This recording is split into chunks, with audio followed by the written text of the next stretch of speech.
into order, 29 into order. And we now, may we have the playing of the national anthem.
Councilmember Dorans, would you please lead us in the Pledge of Allegiance?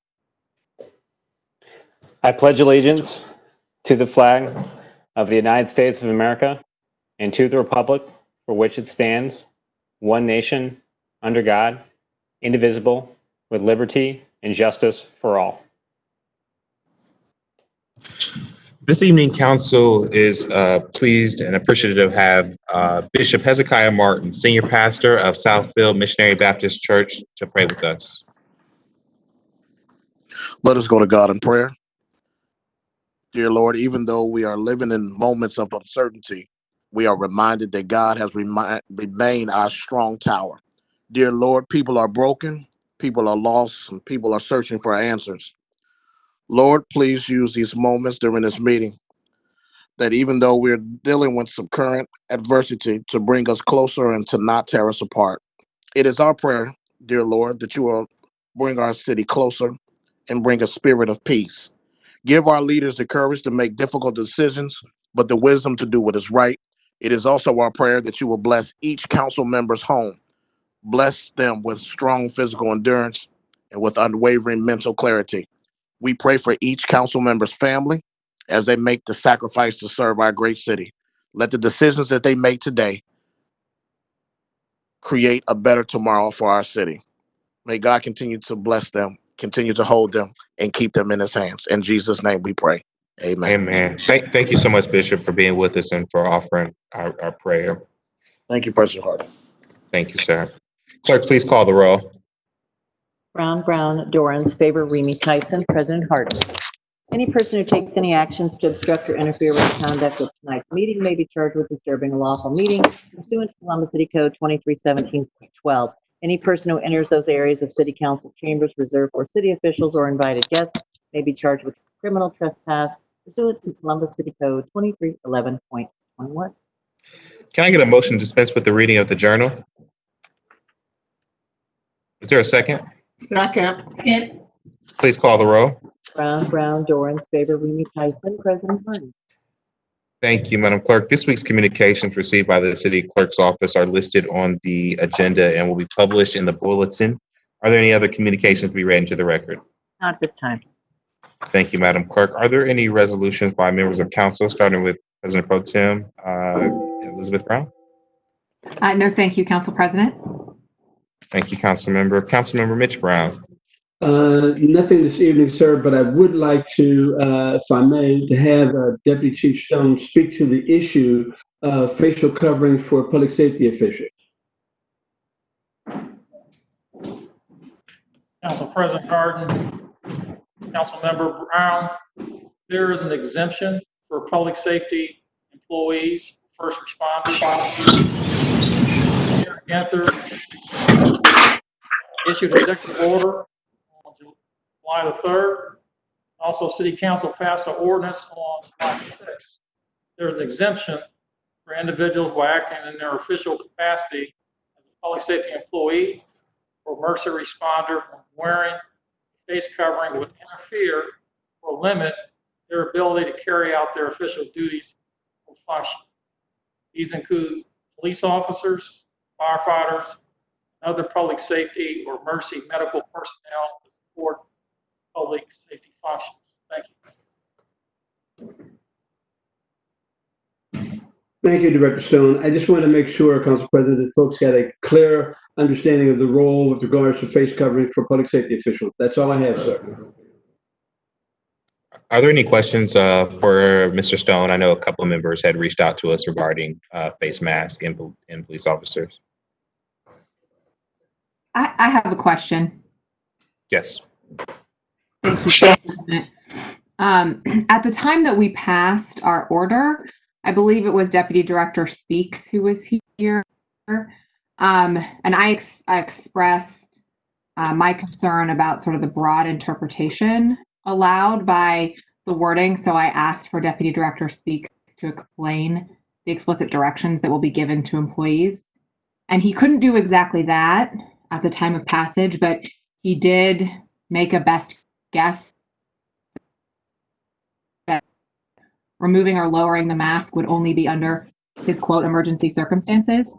So in follow-up, I requested that he review the department's explicit policy with public health, because lowering the face mask when within 6 feet of others, whether that's the general public or other officers, presents an opportunity for respiratory droplets to spread. And it was really that, which should really only be done in the most narrow of cases, was my understanding in my discussion with Deputy Director Speaks publicly at this council meeting when we passed it. I have since asked for communication directly from Chief Quinlan about how this is put into place, and I've gotten nothing. And I really do think that we need a better explanation publicly than what was just given or than what I've been provided in the interim.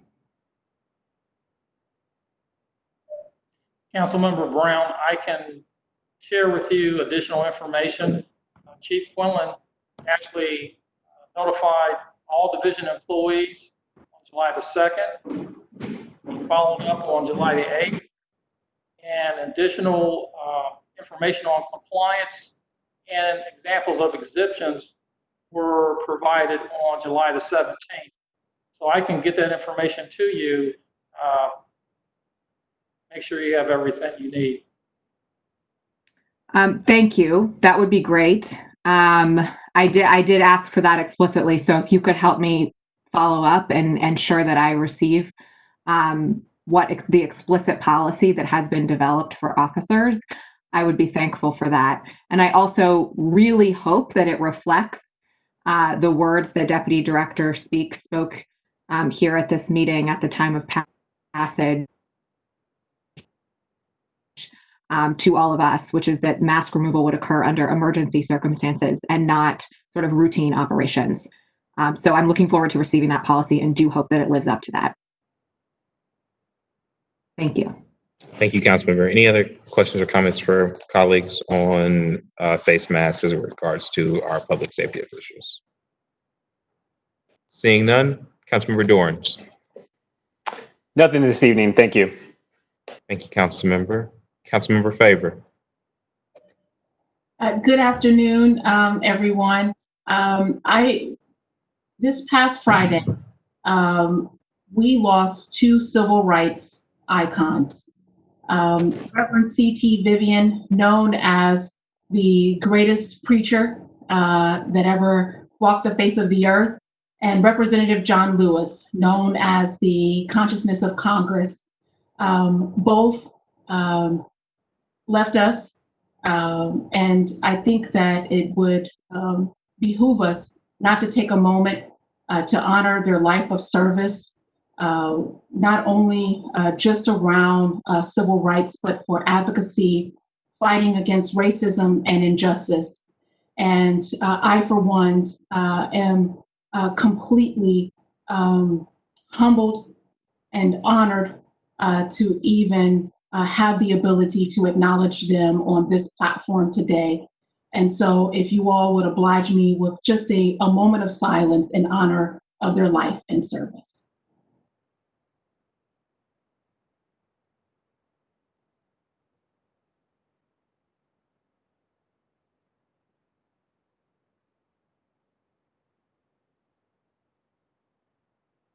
Thank you, Council President Harden. Thank you so much for that acknowledgement. And as a community, we take time to give our thanks for lives well lived and made our country better. Councilmember Remy. Thank you so much, Council President Harden. Thank you, Councilmember Favor, for that acknowledgement. That was a lot of things on my mind this weekend about those two icons. I'd like to remind everyone that I will be hosting a virtual public hearing tomorrow afternoon at 3:30 p.m. to discuss the proposed updates to Title 13, the Refuse Collection Code. The hearing will be streamed on Facebook, YouTube, and CTV, Columbus Government Television. Topics to be discussed will include creating additional opportunities for solid waste and illegal dumping enforcement, strengthening enforcement for abandoned property set-outs and dumping in the right-of-way, augmenting requirement for construction waste. Any resident wishing to appear via WebEx to provide oral testimony during the virtual hearing should email my assistant, Lucy Frank, at ljfrank@columbus.gov. That's ljfrank@columbus.gov with the subject line oral testimony for 721 by 2 p.m. tomorrow. That is all. Thank you very much. Thank you, Councilmember Remy. Councilmember Tyson. Yeah. I'm sorry. Yes, I do have, let me see. I'm sorry. I'm getting my documents. I'm sorry. So yes, so first of all, I have a resolution. It's resolution number 107X-2020 is to recognize and celebrate Mr. King Stump for his service as the chair of the Human Service Chamber of Franklin County Board of Directors. Whereas the City of Columbus and the members of Columbus City Council are proud to honor and celebrate the unique and gifted talents of extraordinary people from our community, especially those who have the unique and a unique and special gift of service. So we recognize Mr. King Stump, who recently concluded a 2-year term as the chair of the board of the Human Service Chamber of Franklin County. And whereas the Human Service Chamber of Franklin County represents nearly 90 nonprofit organizations serving the residents of Franklin County who work in housing, healthcare, behavioral health, food insecurity, education, child care, workforce development, reentry services, refugee and immigration services, mentoring, and more. Whereas King, as chair, raised the Human Service Chamber's role as the preeminent voice in our community. The Human Service Chamber provides support for community nonprofits through its collaboration and partnership with leaders in the government sector, philanthropists, and the business community. In fact, few have been more enthusiastic in defending the needs of the Human Service Chamber members than King. Whereas King began his career in 1977 with the West Virginia Governor's Office as a grants administrator.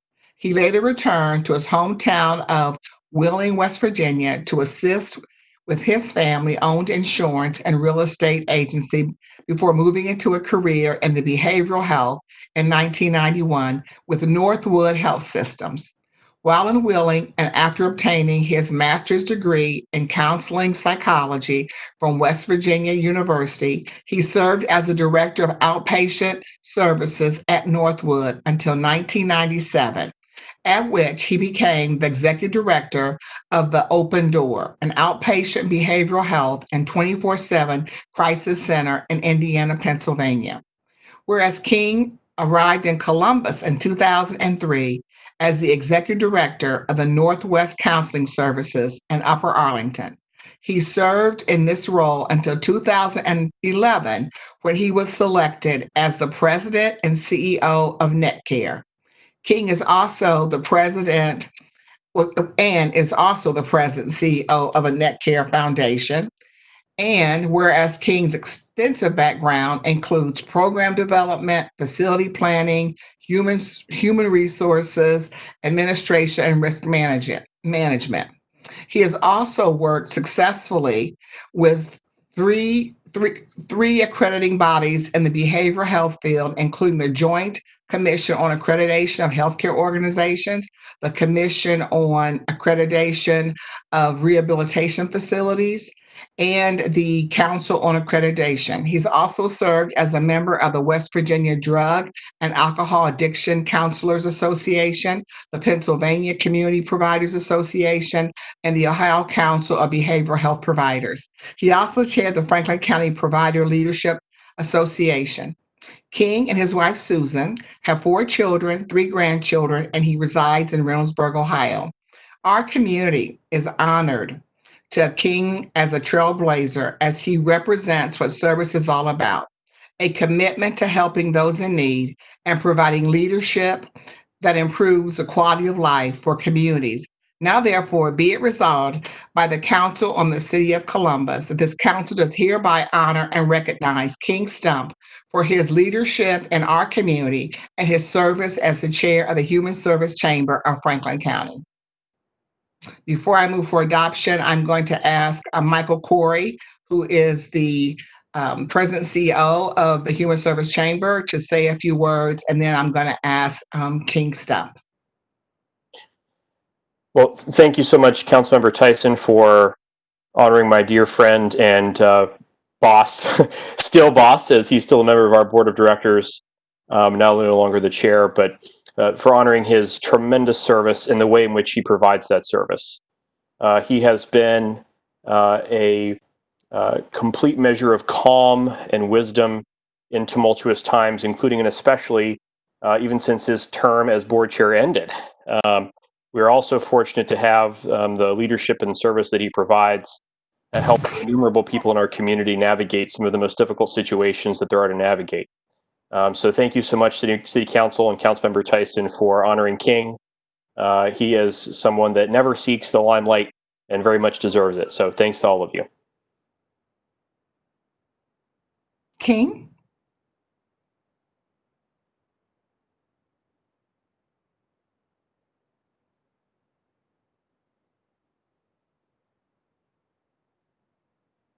Mr. Stump, I think that you went back on to mute. I'm so sorry.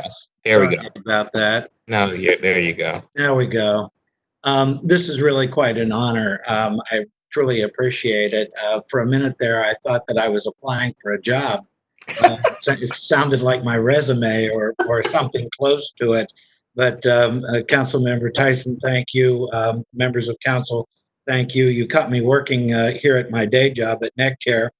It was an honor to serve as chair of the Human Service Chamber the past 2 years, and a delight to work with the amazing Michael Corey, who has doubled the Human Service Chamber in size from 45 members to 90 members, as was mentioned.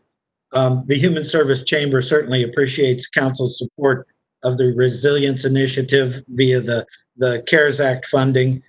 There are so many unbudgeted expenses that agencies have been faced with because of COVID-19 and considerable loss of revenues to 501c3 nonprofits. So your efforts in that regard are deeply appreciated for agencies that are serving the most diverse and the most in need. Thank you very much for this honor. It's a pleasure to serve in Franklin County and the city of Columbus. Thank you so much, King, and I just appreciate your leadership and your service to our community. I now move for adoption. Please call the roll. Brown, Dorans, favor, Remy Tyson, President Harden. Adopted. Thank you. And King, we will be mailing your resolution to you. So thank you again. Thank you. You're welcome. Last month, this council passed a resolution declaring racism as a public health crisis in our city. Since that time, we've seen a number of municipalities and major corporations expressing a commitment to not only recognizing racism as a public health crisis, but have taken steps to actively eradicate racism in our society. And so as we applaud these actions. However, in the wake of the loss of Dr. C.T. Vivian and Congressman John Lewis, two civil rights forwards, I think it is fitting to share an editorial from our former Attorney General, Eric Holder, who published a column in the Washington Post about the contributions of Congressman Lewis, who recently published a book entitled Good Trouble. John Lewis was a revolutionary, an opponent of the status quo. He wasn't consumed with the acquisition of power, but committed to its use for good. He helped destroy a system of American apartheid and raise a better nation from its rubble. He was among the founding fathers and mothers of more than just America, men and women who braved guns, billy clubs, bare fists to awaken the conscience of a country. He spoke out against bigotry, police brutality, abuse of power, and violations of the right to protest. But nowhere was his dedication clearer than his determination to secure the still unmet promise of our nation, the right to vote. Making sure that every American has the right to vote is fundamental to eradicating racism as a public health crisis. And now I have just one announcement. It is the Life Care Alliance fan giveaway. The Beat the Heat fan campaign benefits Central Ohio's most vulnerable residents during these extreme heat emergencies. And just like today, we're like 90, 94, 95 degrees. Last year, Life Care Alliance collected and distributed more than 2,000 fans. The public is asked to help by donating fans again this year. Why should we donate a fan? Because older adults, medically challenged, homebound individuals who are more susceptible to heat exhaustion and heat stroke. You can donate a fan at your nearest Franklin County fire station or 670 Harmon Avenue from 8 to 4:30 each day.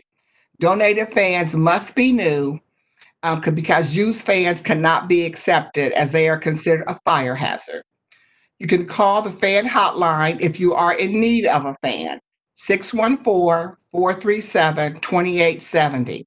You can also, if you don't want to go to the store and purchase a fan, you can also donate funds to Life Care Alliance go to their website, and you can also donate fans that way to purchase a fan for a needed person, for a person in our community. But you can also send a check to Life Care Alliance at 1699 West Mound Street, Columbus, Ohio, 43223. Let's help our community residents that are certainly in need during these very hot days. And it's only July. So please reach out, purchase a fan, donate dollars to help our community residents. Thank you. That's all I have, President Hardin. Thank you, Councilmember Tyson. I actually don't have any resolutions for presentation this evening, but I do want to highlight a couple pieces of information. First, this Wednesday, July 22nd at 3 p.m., there will be a joint hearing of Public Safety and Rules and Reference Committee to review legislation advanced as part of Council's Reimagining Safety legislative package and to hear feedback from the community.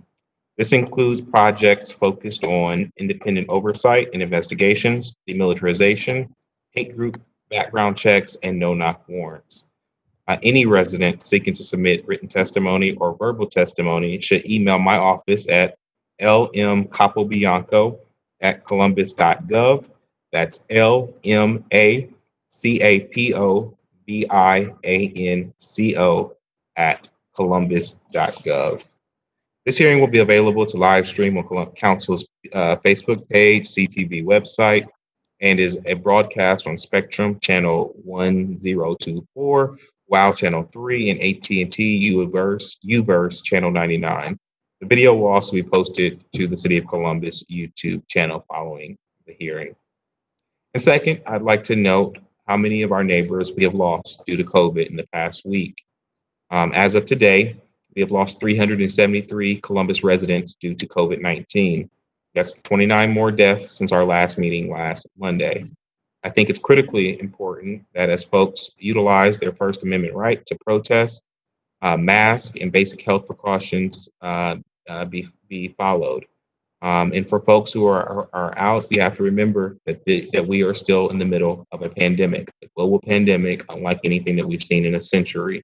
And everything depends on what we decide to do as individuals, but what we decide to do as a community to keep each other safe. And as I talked to Councilmember Elizabeth Brown earlier today, to really help get our kids back into school. All of these things are connected. As we see our cases rising, it's critically important that we know that we have the ability as individuals to change this spike and to slow this spread. And so just have to remember that this is not something that we just are watching on TV. That 29 members of our community are no longer with us because they have died of COVID-19. Finally, I'd like to ask Director Stevens to briefly discuss the Small Business Grant Program. This was part of our CARES rollout for small business. We put a little bit over $5 million. It was matched or supported with additional resources from the county to support our small businesses. And we want to make sure that those dollars are getting into hands of business owners who desperately need them during this time. Director. Thank you, President Harden, members of council. Since we opened up the application process, we had over 1,500 small businesses make a funding inquiry. While not all were qualified, we are pleased to connect these small businesses with our small business ecosystem builder so they can assist those companies in other ways. We have received 305 applications, and to date, 126 small businesses have received approval for funding for 145 grants totaling over $1.1 million. 123 of those grants are economic recovery grants, and 22 are return to work safely grants. 19 of the 22 return to work safely recipients also receive money for economic recovery. As a reminder, the Return to Work Safely grant was funded at $1 million, and the Economic Recovery grant was funded at $3.25 million. We have another 179 applications that we are reviewing that we estimate is going to require about $1.3 million in funding. When we established this program, we were really trying to target and emphasize small to micro businesses in low and moderate income areas. So just to give you some of the demographics from or some more of the statistics from the applicants, over 85% have 1 to 5 employees, and over 60% of the applicants were at 80% AMI or below. Kind of the industry breakdown is 15% were in food and beverage service, and 12% were in personal care. Of these applicants, 59% saw a severe decline in revenue, and we defined severe decline as 75% greater decrease in revenue. And 63% were African American entrepreneurs. Going forward, the application period deadline was last Friday. Going forward, we'd like to modify the criteria to expand beyond the LMI census tracts and include all small businesses within the city of Columbus. And we want to extend the deadline until the end of August of this year. We'd like to come back next week with legislation to expand the amount of CARES funding to make available for additional small businesses. With that, I'd be happy to answer any questions. Thank you, Director. It seems that there was a pretty big drop off from the 1,500 that applied versus sounds like about 400 that maybe we're processing at the moment. Are we doing any follow up with those, say, 1,100 folks to see either why they did not apply or what those issues that may have prohibited them from? So the 1,500 companies that made the funding inquiry worked with our entrepreneur service organizations in our ecosystem.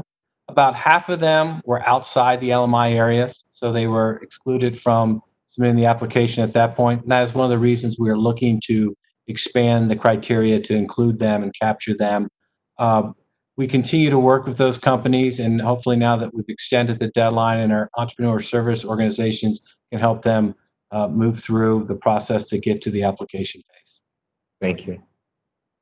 Any questions or comments from my colleagues on the small business lending? Director, I would just say that the council stands willing and ready to support additional support for small businesses as we expand throughout the community, as we anticipate that there will be many small businesses in need during that period. I see Councilmember Tyson has a question. Thank you, President Harden. I am excited that we certainly have provided those funds because you just mentioned, most of those businesses have between 1 to 5 people. And so those are small businesses that are absolutely, though, having an impact in our community and that may not have had those significant relationships with some of the larger financial institutions where when the PPP dollars initially were provided to our community. And so to be able to have, they still do banking, but they may not have had the significant relationships. And so to be able to have these funds for those, for small businesses are integral to their ongoing success. And as you know, we will come out of this at some point, and we want to make sure that these businesses are able to still be in existence as we move out of this pandemic. So again, thank you, Director Stevens, and certainly appreciate the funding that's come from council and the administration to be able to help continue to retain those small businesses within our community. Thank you. Yes, ma'am. Councilmember Remy. Thank you so much, Council President Harden. Appreciate the work you've done on this, Director. We've been talking about this extensively in our briefings. This is something near and dear to my heart. And so to be able to expand this citywide is important. I know that there are still PPP dollars available, and our staff and the Diversity and Inclusion Office are standing ready to help those small businesses that may have need some help navigating. So make sure that, we want to make sure that everybody knows that they can reach out between Henry Galat and our small business section of the Economic Development Department. They can go to columbus.gov/small business and or contact the Diversity and Inclusion Office for help walking through getting some of those PPP dollars. But certainly being able to expand what we're doing and the type of assistance that we're doing on a citywide basis is incredibly important. There are many people that we knew examples, obviously, that one side of the street was in a low to moderate and the other side not. And so just to be able to take care of all businesses, small businesses within the city is of utmost importance. So thank you for your work on that. We stand ready to help and make sure that all the legislation that's necessary is passed. Thank you, Councilmember, and thank you, Director. Are there any comments by elected officials? I see our city auditor is with us this evening. City Auditor. Council President, nothing tonight. Thank you. Thank you so much. City Attorney. No, sir. All right. And I didn't see anybody from the Municipal Court's office or from Ms. Debbie Cleve's office, but Ms. Debbie's here. So there you go. Nothing to add today. Are there any requests by members of council for the removal of an ordinance resolution from the consent action portion of the agenda? Seeing none, may we now have a motion to waive reading of titles of 30-day legislation? So moved. Second. Please call the roll. Brown, Dorans, favor, Remy, Tyson, President Harden. Thank you. Will the clerk now read into the record the ordinance numbers of 30-day legislation on tonight's agenda? Finance Committee, ordinances 1548, 1607, 1634-2020. Recreation and Parks Committee, ordinance 272-2020. Public Safety Committee, ordinance 1633 and 1674-2020. Public Utilities Committee, ordinances 1309, 1495, 1501, 1502, 1503, 1511, 1525, 1534, 1574-2020. Technology Committee, ordinance 1677-2020. Public Service and Transportation Committee, ordinance 1681-2020. Economic Development Committee, ordinances 1613, 1627, 1647 and 1664-2020. Health and Human Services Committee, ordinance 1741-2020. Rules and Reference Committee, ordinance 1717-2020. Zoning Committee, ordinances 1650, 1651, 1655, 1656, 1665, 1666, 1667, 1668, 1672, 1673, 1687, 1693, 1694, 1699, 1709, 1711, 1714, 1715, 575, 576, 1475, and 1629-2020. Thank you, Madam Clerk. We have written testimonies for ordinances 1633, 2020, and 1674, both in the Public Safety Committee. The following ordinance will appear on our agenda as consent action. Will the clerk now read those ordinance numbers to the record? Resolutions 110X, 113X, 112X-2020. Finance Committee, ordinances 1521, 1545, 1546, 1572, 1576, 1585, 1635, 1638, 1679, 1690, 1703-2020. Recreation and Parks Committee, ordinances 1596, 1600, 1601-2020. Public Safety Committee, ordinance 1669-2020. Public Utilities Committee, resolution 76X-2020. Ordinances 330, 332, 949, 1429, 1459, 1468, 1469, 1471, 1473, 1483, 1508, 1510, 1516, 1518, 1538, 1599-2020. Neighborhoods Committee, ordinances 1604 and 1661-2020. Technology Committee, ordinances 1550, 1562, and 1691-2020. Public Service and Transportation Committee, ordinances 1455, 1482, 1512, 1551, 1568, 1582, 1628, 1689-2020. Housing Committee, ordinances 1606 and 1707-2020. Criminal Justice and Judiciary Committee, ordinance 1002-2020. Economic Development Committee, ordinances 1540, 1549, 1561, 1569, 1641, 1657, 1660, 1663, and 1713-2020. Health and Human Services Committee, ordinances 1527, 1536, 1547, 1575, and 1632-2020. Small and Minority Business Committee, ordinance 1537-2020. Thank you, Madam Clerk. We have one speaker via WebEx on ordinance 1604. Is Dominic Jones with us? Yes, I'm here. Dominic, welcome to council. Just a reminder, if you would state your name and if you represent any organization, and that you have 3 minutes. Thank you for joining us. Thank you for having me. My name is Dominic Jones. I represent Legacy U. And I first would like to say, I just want to thank each and every one of you. It's too many people to kind of name by name with 3 minutes, but all the selfless work that you guys do, I really appreciate it. Again, my name is Dominic Jones. Legacy U is a company I represent. We specialize in life skill development programs, mentorship, and health and wellness programs, predominantly for kids in the inner city of Columbus, Ohio.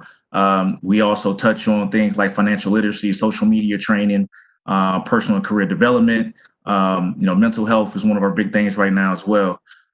We probably serve roughly about 96.6 of our kids are Black African-American kids in our program. I'd say out of that 96, 82% of those are young Black males that we serve from ages 11 through 17. Our programming directly cannot really happen without proper funding. Also youth summer employment. We touch the souls of a lot of kids and parents, and a lot of them are talking about summer job opportunities and getting their kids involved in things that are positive. So we strive to try to connect those kids with positive individuals, companies that are looking for youth employment, and also through us, just developing programming so we can hire those kids on as well when they come through our programs. So, so the funding just is extremely important to us and everything that we represent and that we're trying to do with the youth in the city of Columbus, especially with our young Black males.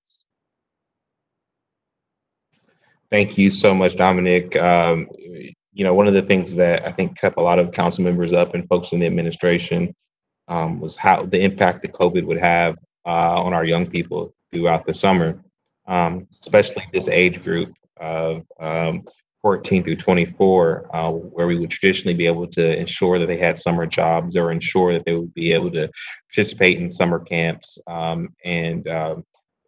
We had to work very closely with organizations like yourself who came up with really unique ways to engage our young boys and specifically our young boys of color. So I'm very appreciative of you and your organization and the other organizations that are being funded. Do any of my council members or Director William Scott have any comments or questions for Dominic?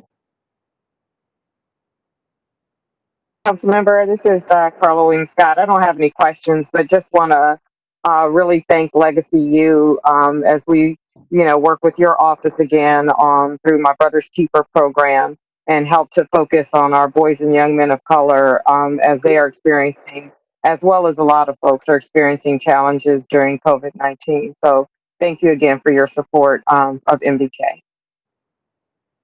Thank you, Director. I also thank the Chair of Neighborhoods for shepherding this piece of legislation through. We also have written testimony on this ordinance 1604 as well as 1596 and 1669 -2020.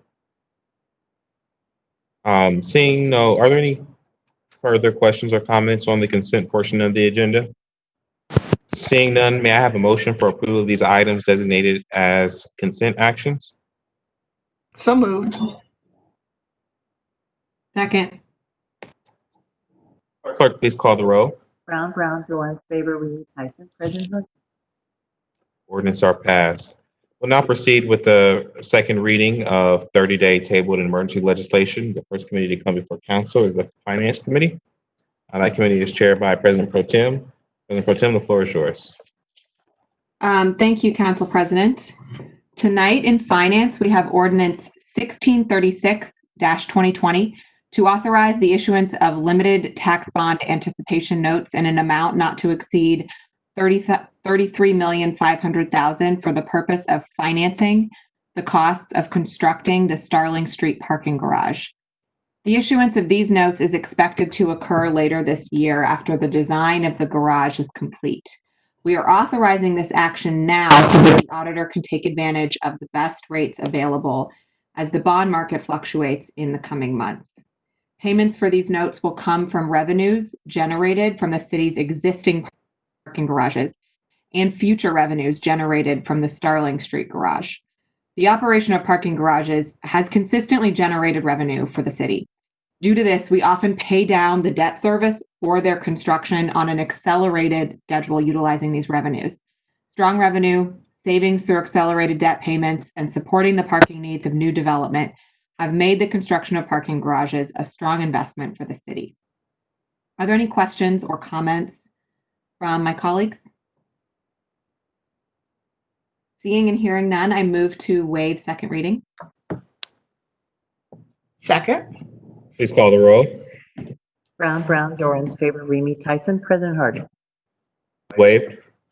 And now I move for passage. Second. Please call the roll. Brown, Dorans, favor, Remy, Tyson, President Harden. Passed.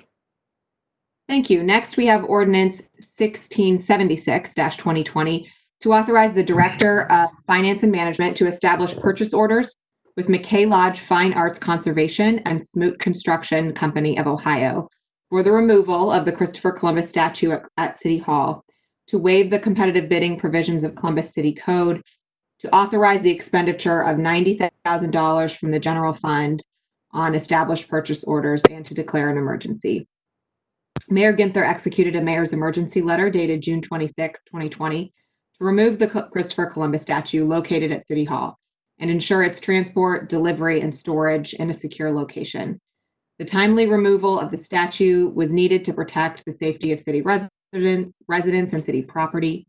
McKay Lodge is an art conservation and historic preservation company that ensured the removal and storage conformed to industry standards and best practices.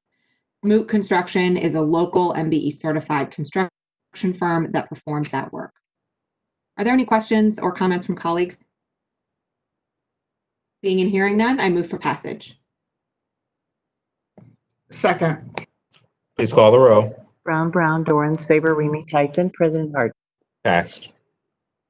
And finally, in Finance Committee, we have Ordinance 1682-2020 to authorize the city auditor to enter into an agreement along with the auditor of the state of Ohio and Plant Moran for professional auditing services for calendar year 2020 to waive the competitive bidding requirements of city code, to authorize the expenditure of up to $418,348 from the general fund, and to declare an emergency. All political subdivisions in Ohio are required to be audited by the Auditor of State of Ohio. Auditor Kilgore works with the state auditor to engage a public accounting firm to conduct an independent audit of the city as authorized through the ordinance. The state auditor's office oversees a competitive process for selecting public accounting firms for this process. For the 2018 to 2021 audit years, the state auditor recommended a 4-year extension with Plant Moran. 15% of this contract will be subcontracted to a minority firm of certified public accountants, which has been a requirement in the city's audit contract since 1985. Are there any comments or questions from my colleagues? Yes, Council President? Oh, actually, I was waiting for my aide, Zach. Sorry. Oh, I could actually see you. You're the only council member I could see, so you drew the short straw, and sorry. I apologize for that. But now he's got some prime time during our council member meeting. So. There we go. Any questions from colleagues? Seeing and hearing none, I move for passage. Second. Please call the row. Brown, Dorans, favor, Remy Tyson, President Harden. Passed. And that's all I have, Council President. Thank you, Madam Chair. The next committee to come before council is the Public Utilities Committee, and that committee is chaired by Councilmember Dorans. Councilmember, the floor is yours. Thank you, Council President Harden. Tonight, first, we have ordinance number 1423-2020 to authorize the Director of Public Utilities to modify and increase the professional engineering services agreement with Hill International, Inc. for the professional construction management services 2018 project for the Division of Water, to authorize a transfer and expenditure of up to $5,603,300 within the Water General Obligation Bond Fund, and to amend the 2019 capital improvement budget. This professional construction management contract will support various projects in the Division of Water Capital Program. These projects will maintain and upgrade drinking water supply and treatment facilities, provide a safe, reliable water supply for folks in Central Ohio. Do any of my colleagues have any questions or comments? Seeing none, I move for passage. Second. Please call the row. Brown, Dorans, favor, Remy Tyson, President Harden. Passed. Next, we have ordinance number 1448-2020 to authorize the Director of Public Utilities to enter into a construction contract with Peterson Construction Co. for the Parsons Avenue Water Plant Collection Well Pump Replacement CW 101, 104, and 115 project in the amount of up to $5,896,050 to authorize the appropriation and transfer of $5,896,050 from the Water System Reserve Fund and the Water Supply Revolving Loan Fund Account Fund to authorize the appropriation of expenditure of $5,896,050 from the Water Supply Revolving Loan Account Fund to authorize a transfer and expenditure of up to $2,000 within the Water General Obligation Voted Bond Fund for prevailing wage services for the Division of Water, and to authorize amendment to the 2019 capital improvement budget. This project will address aging water supply components which are beyond their useful life. The pumps and motors are more than 30 years old and are showing significant corrosion and metal breakdown of the submerged portion of the pumps, which have been rebuilt over the years. Failure of any of these components could result in reduced plant capacity, which would be critical during high demand periods. Completion of the project will maintain customer reliability and improve pump performance, efficiency, and capacity. Increased efficiency translates into increased energy savings and reduced maintenance costs to the city as well. Do any of my colleagues have any questions or comments? Seeing none, I move for passage. Second. Please call the row. Brown, Dorans, favor, Remy Tyson, President Harden. Passed. Next, we have ordinance number 1489-2020 to authorize the Director of Public Utilities to enter into agreement with Hatch Associates Consultants, Inc. for professional engineering services for the Jackson Pike Wastewater Treatment Plant ORS Grit System Evaluation Project, to authorize the transfer within appropriation and expenditure of up to $2 million from the Sanitary General Obligation Bond Fund, and to amend the 2019 capital improvement budget. This project will restore the performance of the Jackson Pike ORS tunnel equipment and provide engineering guidance to the removal of future grit accumulation. Do any of my colleagues have any questions or comments? Seeing no questions about grit accumulation, I move for passage. Second. Please call the row. Brown, Dorans, favor, Remy Tyson, President Harden. Passed. Thank you. Next, we have ordinance number 1570-2020 to authorize the Director of Public Utilities to enter in a plan modification with Ohio Malt Supply, Inc. for services in connection with the Deep Row Hybrid Popular Program for the Division of Sewage and Drainage, to authorize the expenditure of $1,550,000 from the Sewerage System Operating Fund and to declare an emergency. The contract originally authorized Ohio Malt Supply, Inc. to remove a minimum of 27,000 and up to a maximum of 30,000 wet tons of biosolids annually from the city's wastewater treatment facilities, and to remove said biosolids in the Deep Row Hybrid Poplar Program. The biosolids will be utilized as nitrogen source to grow hybrid poplar trees, which will later be harvested for mulch. In addition, the biosolids will be an added valuable organic material to the old abandoned mine that is now repurposed as the new Lexington Tree Farm. Approximately 30 acres will be utilized per year on the new Lexington Tree Farm, with trees being harvested every 6 to 8 years. Do my colleagues have any questions or comments? Seeing none, I move for passage. Second. Please call the row. Brown, Dorans, favor, Remy Tyson, President Harden. Passed. And finally, we have ordinance number 1642-2020 to authorize the City of Columbus to perform all necessary actions to effect a government electricity aggregation program for the city with opt-out provisions pursuant to section 4928-20 of the Ohio Revised Code, and to declare an emergency. At the 2020 State of the City, Mayor Andrew J. Ginther announced the city's intention to pursue community choice aggregation and committed the City of Columbus to an aggregation program with a 100% renewable energy supply by the year 2022. The primary goal of the city's energy aggregation program will be: 1, to provide competitive retail energy supply costs for its citizens of Columbus; 2, to support renewable energy development, especially local renewable energy generation, to advance Columbus' sustainable economy; and 3, to ensure that suppliers provide quality and reliable customer service to residents. Energy aggregation represents one of the biggest opportunities in front of us to battle climate change here in Columbus. It also gives us a tremendous opportunity to spur investment in clean and renewable energy in our region. We have the ability to leverage these investments to support workforce development and put people to work right here in Central Ohio, making a living wage.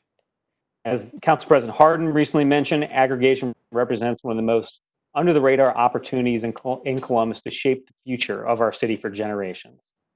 This ordinance authorizes the City of Columbus to perform all necessary actions to effect a governmental aggregation program for the city with opt-out provisions pursuant to state code for the residents and small businesses in the corporate area cities of Columbus. The city will add this program to the ballot on November 3rd, 2020, to be approved by electors as required by state law. The ballot will read as follows in November. Shall the City of Columbus have the authority to aggregate the retail electric loads located within the corporate areas of the city to support local clean energy generation, energy savings, and Columbus' sustainable economy for that purpose?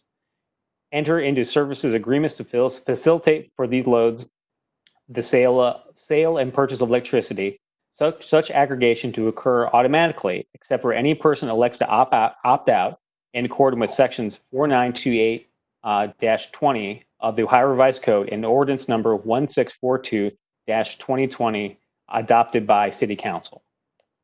I'm excited that the voters will have an opportunity this fall to support this important piece of legislation that will truly have an impact on our community for generations to come. I wanted to thank Councilmember Remy, Chair of our Environment Committee, for his leadership and assistance with this ordinance, and certainly wanted to give him an opportunity to speak about this important issue tonight. Chair Remy? Thank you very much, Councilmember Dorans. It's been a pleasure to work with you on this important piece of legislation that will help us meet the goals that we need to become a more sustainable city. And so look forward to the ballot issue initiative in the fall. Look forward to working to educate voters on the importance of this legislation and what it means for the future of the city of Columbus to help us reach our sustainability goals. Certainly appreciate the opportunity to have people working and earning a living wage as they participate in vendors that come from this type of legislation, and certainly forward to making sure that Columbus is the focus of the renewable energy project. So thank you again for your leadership, and it's been a real pleasure working with you on this. Thank you, Chair Remy. I'm excited. We have a couple of speakers this evening on this legislation. First, we have Randy Lepla, Vice President of Energy Policy and Lead Energy Counsel for the Ohio Environmental Council. Randy, are you with us? I am. Thank you, Councilmember Dorans. Thank you. Take it away from here. Great, thank you. Well, Council President Hardin and members of Columbus City Council, my name is Randy Lepla, and I'm, as Councilmember Dorans said, I'm the VP of Energy Policy for the Ohio Environmental Council Action Fund. Part of OEC Action Fund's mission is to protect and enhance the environment and the health of all Ohio communities by advancing critical policy priorities. Thanks again for allowing me to provide testimony in support of Ordinance Number 1642-2020 to authorize the City of Columbus to perform necessary actions to aggregate Columbus's electricity usage and move our city to 100% renewable energy. The people most impacted by climate change are often the most vulnerable in our society, and that's true here in Columbus as well. In fact, a 2015 report commissioned by the City of Columbus identified the impacts and the vulnerabilities that Columbus residents are facing with the warming climate. Residents can expect to experience an additional 3 to 7 weeks per year of extreme temperatures exceeding 90 degrees Fahrenheit, which I know we're all suffering through right now, which includes increased asthma attacks and other respiratory conditions due to poor air quality and the potential for additional contamination of water supplies. Fighting climate change means fighting to protect all Columbus residents, particularly those that are already disproportionately impacted by warmer, wetter conditions and this worsening air quality that we're going to continue to see if this happens. To that end, the OEC Action Fund applauds the leadership by this council and the mayor's office to move forward with community choice aggregation and move Columbus to 100% renewable energy. Because our state legislature recently dismantled Ohio's critically important state renewable portfolio and energy efficiency standards through House Bill 6, we really need bold action at the city level to address climate change now. The state legislature's elimination of these money and energy saving efficiency rebate programs will impact communities with low incomes the most. But Columbus's aggregation effort here to move to 100% renewable energy and to bolster our efficiency citywide opens a new door through which we can address environmental injustices in our community, and it's a welcome breath of fresh air. The OEC Action Fund is pleased to see that the ordinance goes beyond just a symbolic gesture of setting a renewable energy target. The text highlights the city's goal to support local clean energy generation, energy efficiency, and other policy priorities that are a benefit for our community, and asks this to be taken on an emergency basis to permit energy efficiency initiatives to commence as soon as possible, which will help fill that gap I was talking about that's left behind by the legislature's abandonment of statewide efficiency measures. As the largest city in Ohio that's yet to aggregate, and the largest city in the state, Columbus's commitment to achieve 100% renewables by 2022 through aggregation shifts an enormous amount of energy usage toward clean energy, ensuring a sustainable future for Central Ohio and also bringing benefits statewide in our fight for cleaner air. Community Choice Aggregation Program can be used as a tool to create innovative programs that save residents money and ensure cleaner air. The Community Grants Program, included in the Preferred Supplier Request, could be used to jumpstart the energy efficiency work through the city's Sustainable Steps program, filling the gap left behind from the state legislation that ended these efficiency programs. Creating a fund for this purpose will help ensure the residents of the 6 Columbus neighborhoods who had home energy audits during 2019 and 2020 through our Sustainable Steps Community Energy Savers program are actually able to implement the recommended efficiency improvements in their homes. The creative options available to encourage and support clean energy and energy efficiency for residents and small businesses through a community choice aggregation program are yet another reason the OEC Action Fund is so excited to see Columbus move forward to aggregate its significant consumption an estimated 1,699,332 megawatt hours. That's a lot. Additionally, the OEC Action Fund is pleased to see that the proposed ballot language includes the city's commitment to the goals just discussed.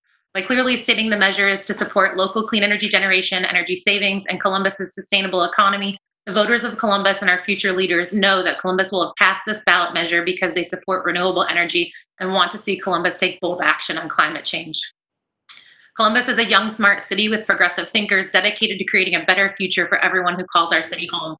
Passing an aggressive community choice aggregation plan will put Columbus on the map yet again as a smart, sustainable, thriving Midwest city where folks want to live and are able to have clean air to breathe when they do. Most importantly, the aggregation measure is a much-needed step toward remedying environmental injustices within our community and lays the groundwork to move forward rapidly to fix these inequities in our city. Thank you for holding this public hearing and hearing our testimony.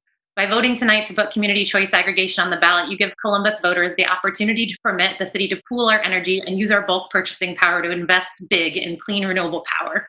The OEC Action Fund urges council to pass legislation here to put this community choice aggregation on the ballot to get Columbus to 100% renewable energy, creating a more sustainable future for all Columbus citizens. Thank you. Thank you, Randy, and I appreciate you being here tonight and certainly OEC's support for the legislation.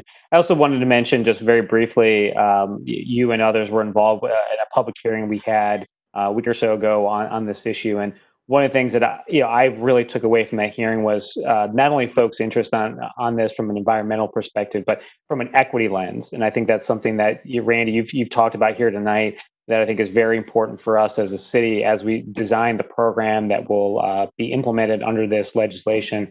How important that is in a moment in which we're talking about systemic racism and how that affects every neighborhood in our city. And climate change, doesn't care what color or creed you are. And I think we need to do everything we can. And certainly this legislation is a great step forward for how we can address these types of issues from an equity standpoint. So thanks for speaking tonight and being a voice on this issue. My pleasure. Thank you. Next, we have Kathy Cohen-Becker of the Sierra Club's Ready for 100 campaign. Kathy, you with us?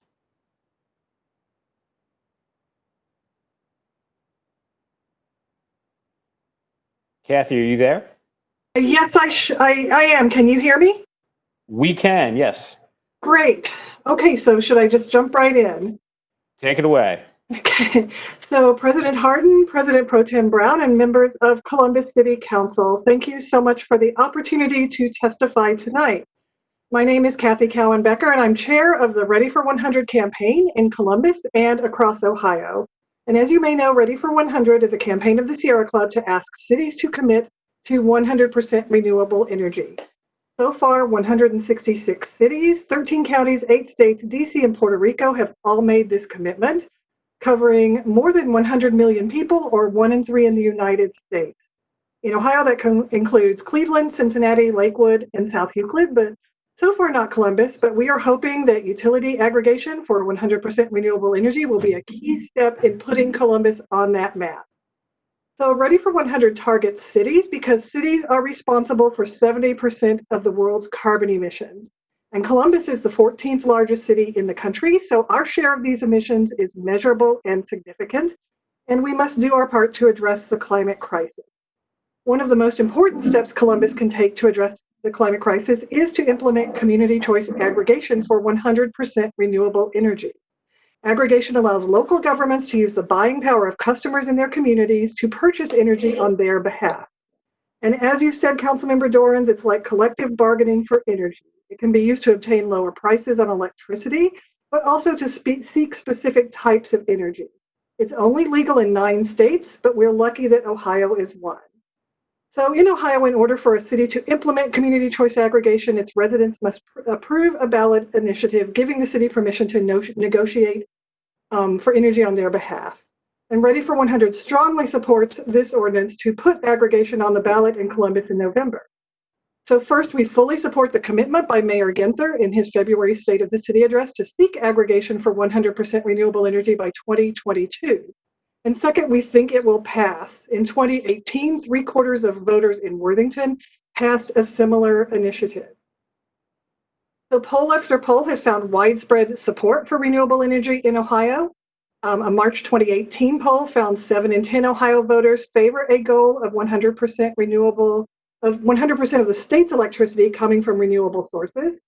A February 2019 poll found that 2/3 of Ohio conservatives believe Ohio should generate at least half of its energy from renewables. And an October 2019 poll found that nearly 2/3 of Ohio voters say that developing renewable energy is the most important strategy to address our state's energy needs.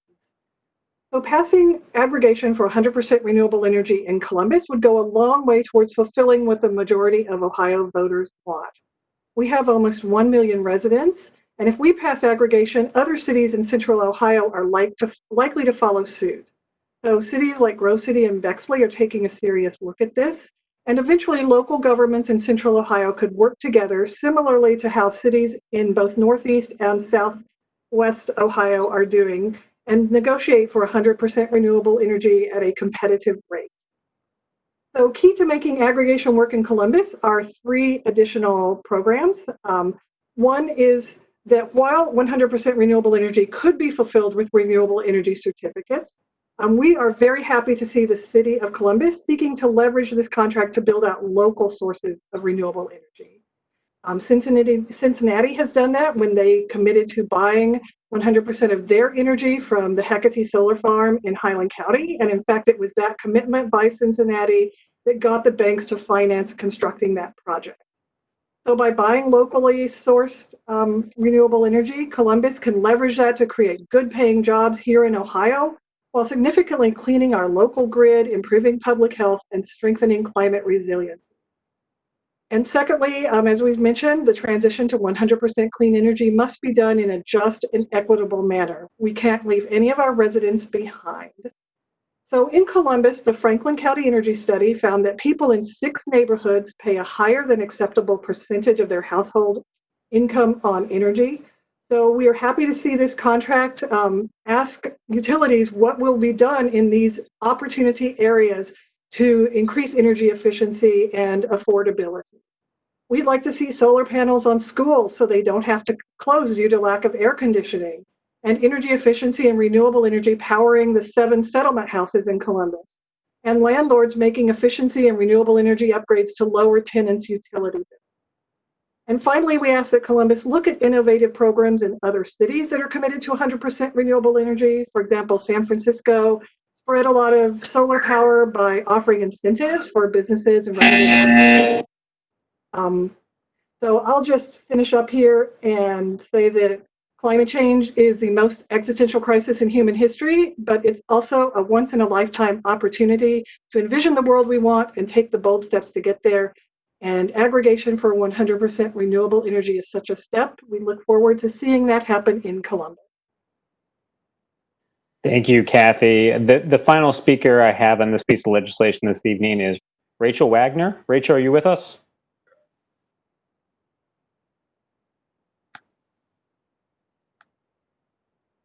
Rachel, you there? Miss Angie, do we have Rachel on the line? Can you hear me now? We do, sir. I can, Rachel. Welcome back to council. If you want to go ahead and get started. Great. So I'm Rachel Wagner. I'm here from Ready for 100 as well. And today I want to share that I'm encouraged by the direction things are moving in, using community choice aggregation to kickstart an investment in renewable energy is the kind of commitment we like to see as volunteers and advocates for clean energy policies. I've also been inspired to hear that council members Rob Dorans and Emmanuel Remy are interested in prioritizing local clean energy jobs that pay a living wage. The renewable energy industry nationwide is competitive and resilient, even despite the COVID-19 crisis. Supportive government policies are helping. At the public hearing for the utility aggregation efforts being announced today, Laura Recchi from Root and Branch emphasized the need to focus and refocus on equity as policies are put into place. And these are being emphasized by many people, as we have seen. And I want to repeat this because there are ways that policies can make things more unfair or can make our communities more equitable. And investing in clean energy projects for our region is such a good idea. But will low-income households continue to have disproportionate energy burdens? Or will there be energy efficiency programs to mitigate that? Will all people in the community have access to clean and safe water and air? The climate crisis is a racial justice issue. There are connections, for example, between polluted air causing health issues and the people who are near the pollution, leaving those people more vulnerable to the rising temperatures associated with climate change and now to a deadly virus. So I use the term climate justice because I know that income inequality is high, that it has been for a while, and that transitioning to clean energy might not necessarily change that too often. The story is that privileged groups and individuals are able to capitalize on and enjoy new policies, while those in more oppressed situations see little to no benefit to their lives. This is something that I hope to see more leaders reckon with. Prioritizing private profit over people is not sustainable, though it may often be the status quo. Assuming Columbus votes yes for community choice aggregation to support a renewable energy transition in the local economy, I plan on continuing to vouch for equity. There is even a 90-page document that has been made by people in the Ready for 100 national campaign called Comprehensive Building Blocks for a Regenerative and Just 100% Policy. And so my goal is to become more familiar with the creation of just environmental policies moving forward. And I fully support this ordinance 1642-2020 for utility aggregation to be on the November ballot. Thank you. Thank you, Rachel, and I appreciate you being an advocate of this legislation for quite a while now. So appreciate you being here tonight. Do any of my council colleagues have any questions or comments? I don't see any, unless I'm missing somebody. Well, with that, Sorry. I just want to take a moment to applaud your work, the work of all the advocates who've engaged with Councilmember Remy's office. This is a big deal, and I think that we heard that from our speakers tonight. But it really does put in the hands of our residents the opportunity to move forward and create a more sustainable Columbus. And so just appreciate the work of your staff and both Councilmember Remy's staff as well for getting us to this point. Thank you, Council President. I appreciate that. Any other council members? Seeing none, with that, I move for passage. Second. Please call the roll. Brown, Dorans, favor Remy Tyson, President Harden. Passed. That is all I have in my committees this evening. Thank you, Chair. The next committee coming forward, Council, is the Public Service Committee. That committee is chaired by Councilmember Favor. Councilmember, the floor is yours. Thank you, Council President Harden. Tonight in Public Service and Transportation, we have ordinance number 1426-2020 to authorize the Director of Public Service or an appropriate designee to request that the Director of the Ohio Department of Transportation authorize an increase in the posted speed limit on the portion of Brown Road between Dyer Road and Frank Road from 35 miles per hour to 40 miles per hour, and to repeal any and all speed limit ordinances and resolutions on said roadway. This ordinance represents a unique situation in which the speed limit on parts of Brown Road between Dyer Road and Frank Road vary between 30 miles per hour in the city portion and 55 miles per hour in the county portion. Through a joint study with the county, it was determined that the appropriate speed for this stretch of road is 40 miles per hour, and therefore lowering the county portion and raising the city portion to 40 miles per hour would potentially remedy concerns in the area. After hearing feedback from residents and members of the Southwest Area Commission who travel this route regularly and have expressed current traffic and pedestrian safety dangers presented by current speed in this area, I am supportive of considering alternative measures that would not increase the speed on the city's portion of the road. I think it is important here to note that the process that has been followed is required by the Ohio Department of Transportation, and that the city's Department of Public Service does not currently have the ability to set speed limits throughout the city. I am, however, confident from my conversations with Director Gallagher and her team that the work being done to develop the Vision Zero action plan will allow us to better address issues as this one and in the future eradicate traffic fatalities in our city. I encourage residents to visit Columbus Vision Zero on the web to take the transportation safety survey, as well as mark transportation safety concerns on the digital map. With that, I move to table this ordinance indefinitely.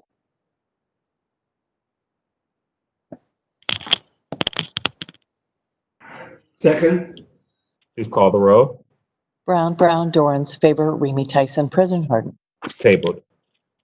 Thank you. Up next, we have ordinance number 1487-2020 to amend the 2019 capital improvement budget to transfer cash and appropriation between projects within the Streets and Highways Bond Fund, to waive competitive bidding provisions of Columbus City Code, to authorize the Director of Finance and Management to enter into contracts with Jack Donahue Companies and with Northeast Sweepers and Rentals for the purchase of street sweeping equipment, to authorize the expenditure of up to $1,321,335.38 from the Streets and Highways Bond Fund to purchase the equipment and to declare an emergency.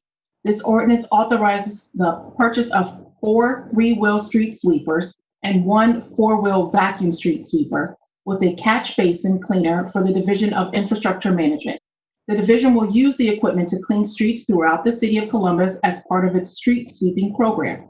Director Gallagher, do you have any additional information, and can you speak to the waiver of competitive bidding for this ordinance? Yes. Good evening, everybody. Council President Harden, Council Chair Favor.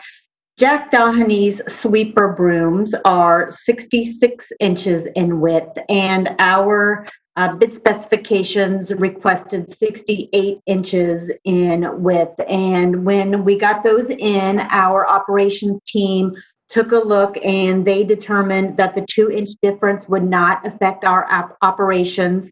So we deemed this to be acceptable, and therefore we ask that you accept the waiver and allow us to move forward with this bid so we can have the sweepers to be able to continue to clean the city streets. Thank you. Thank you, Director Gallagher. Are there any questions or comments by my colleagues? Seeing none, I move for passage. Second.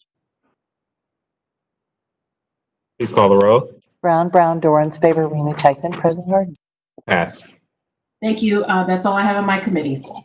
Thank you, Madam Chair. The next committee to come before Council is the Economic Development Committee. That committee is chaired by Councilmember Remy.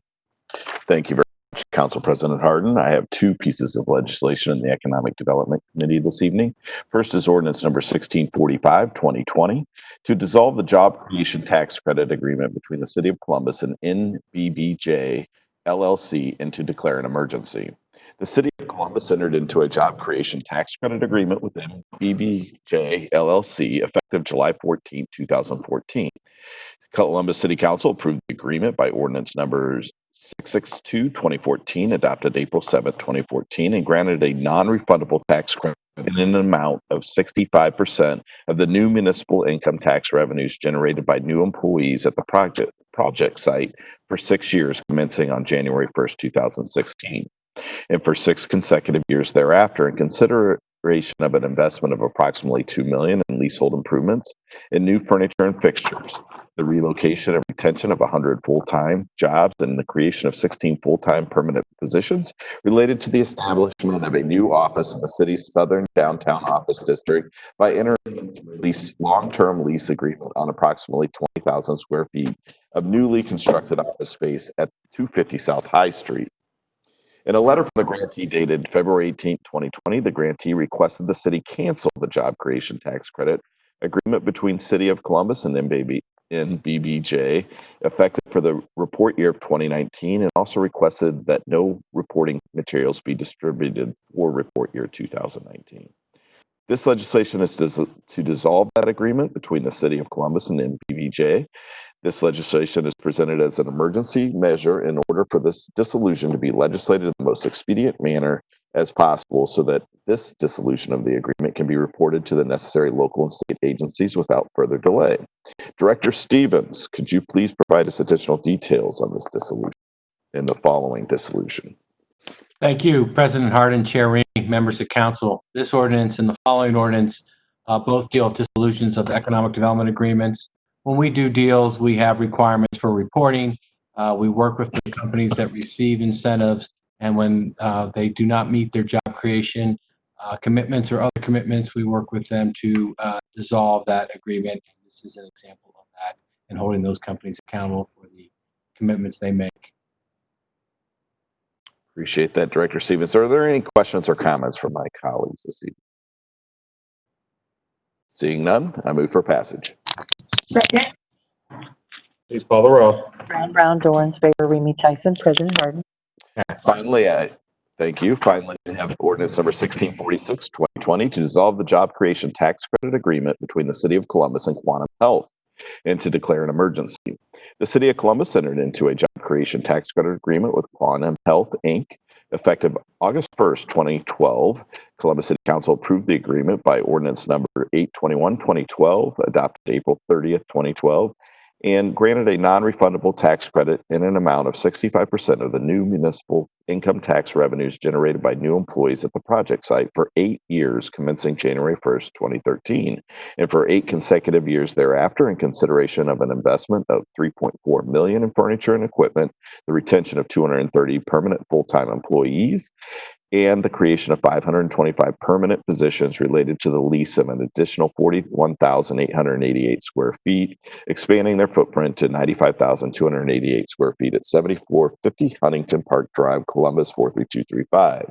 In a letter granted from, in a letter from the grantee dated February 20, 2020, the grantee advised the city that with this letter, we are voluntarily requesting termination of the job creation tax credit and noted that additionally they hereby waive the rights to any unused tax credit certificates. This legislation is to dissolve that agreement between the City of Columbus and Quantum Health. Are there any questions or comments from my colleagues this evening? Seeing none, I move for passage.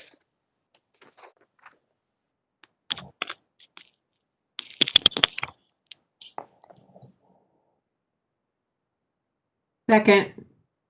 Please call the roll. Brown, Dorans, favor, Remy Tyson, President Harden. Pass. Thank you so much. That's all I have this evening in economic development. May I have a motion to adjourn for our zoning recess? I apologize. So moved. Second. Second. Please call the roll. Brown, Dorans, favor, Remy Tyson, President Harden. We are recessed. Directors who are not pertinent to our zoning committee or the last bit of health and human services, you are free to break off and not come back after zoning for health and human services. I anticipate a long meeting next week, so we'll make it up on the back end. But have a great evening. Council members, if you would indulge me, if you would stick around for 3 minutes, we have one speaker in council chambers that I would like to treat as non-agenda and have them speak now. And then we will take a 3-minute break after that, and then we will come back for zoning. At this point, at this time, we will have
Regular meeting number 30 into order. Clerk, please call the roll.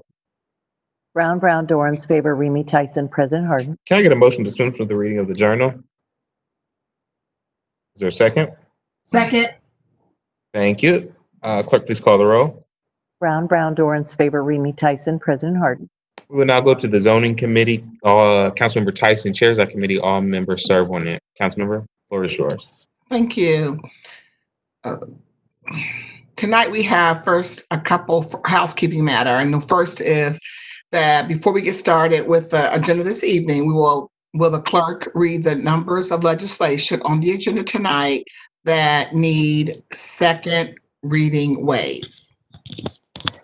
Yes, ordinance 1609-2020, 1610, 1611, 1619, 1620, 1622, 1623, 1648, 1649, 1653, 449, 1462, and 1492-2020. I move to waive second reading on those ordinances. Second.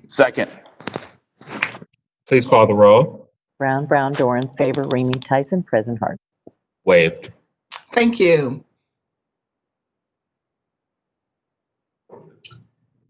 And so we're going to start with anyone here this evening who wishes to speak either for or against this council variance, including staff. Please stand, raise your right hand, and be sworn in. I wish to tell the truth and nothing but the truth. Please answer, I will.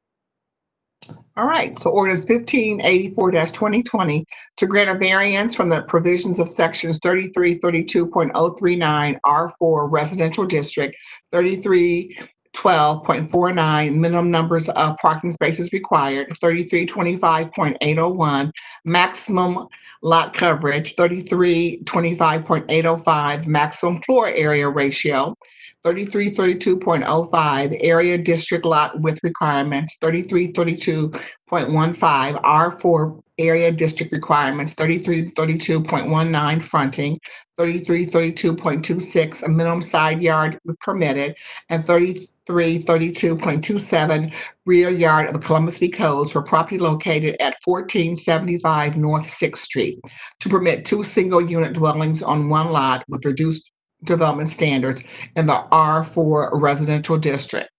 The applicant is Colin Carter. The proposed use is a 2 single-unit dwellings on 1 lot. The City Department's recommendation is approval, and the University Area Commission's recommendation is approval 14-0. If there are no questions or comments from my colleagues, I first move to amend to emergency. Second. Please call the roll. Brown, Dorans, favor, Remy Tyson, President Harden. Amended. Thank you, and now I move for passage. Second.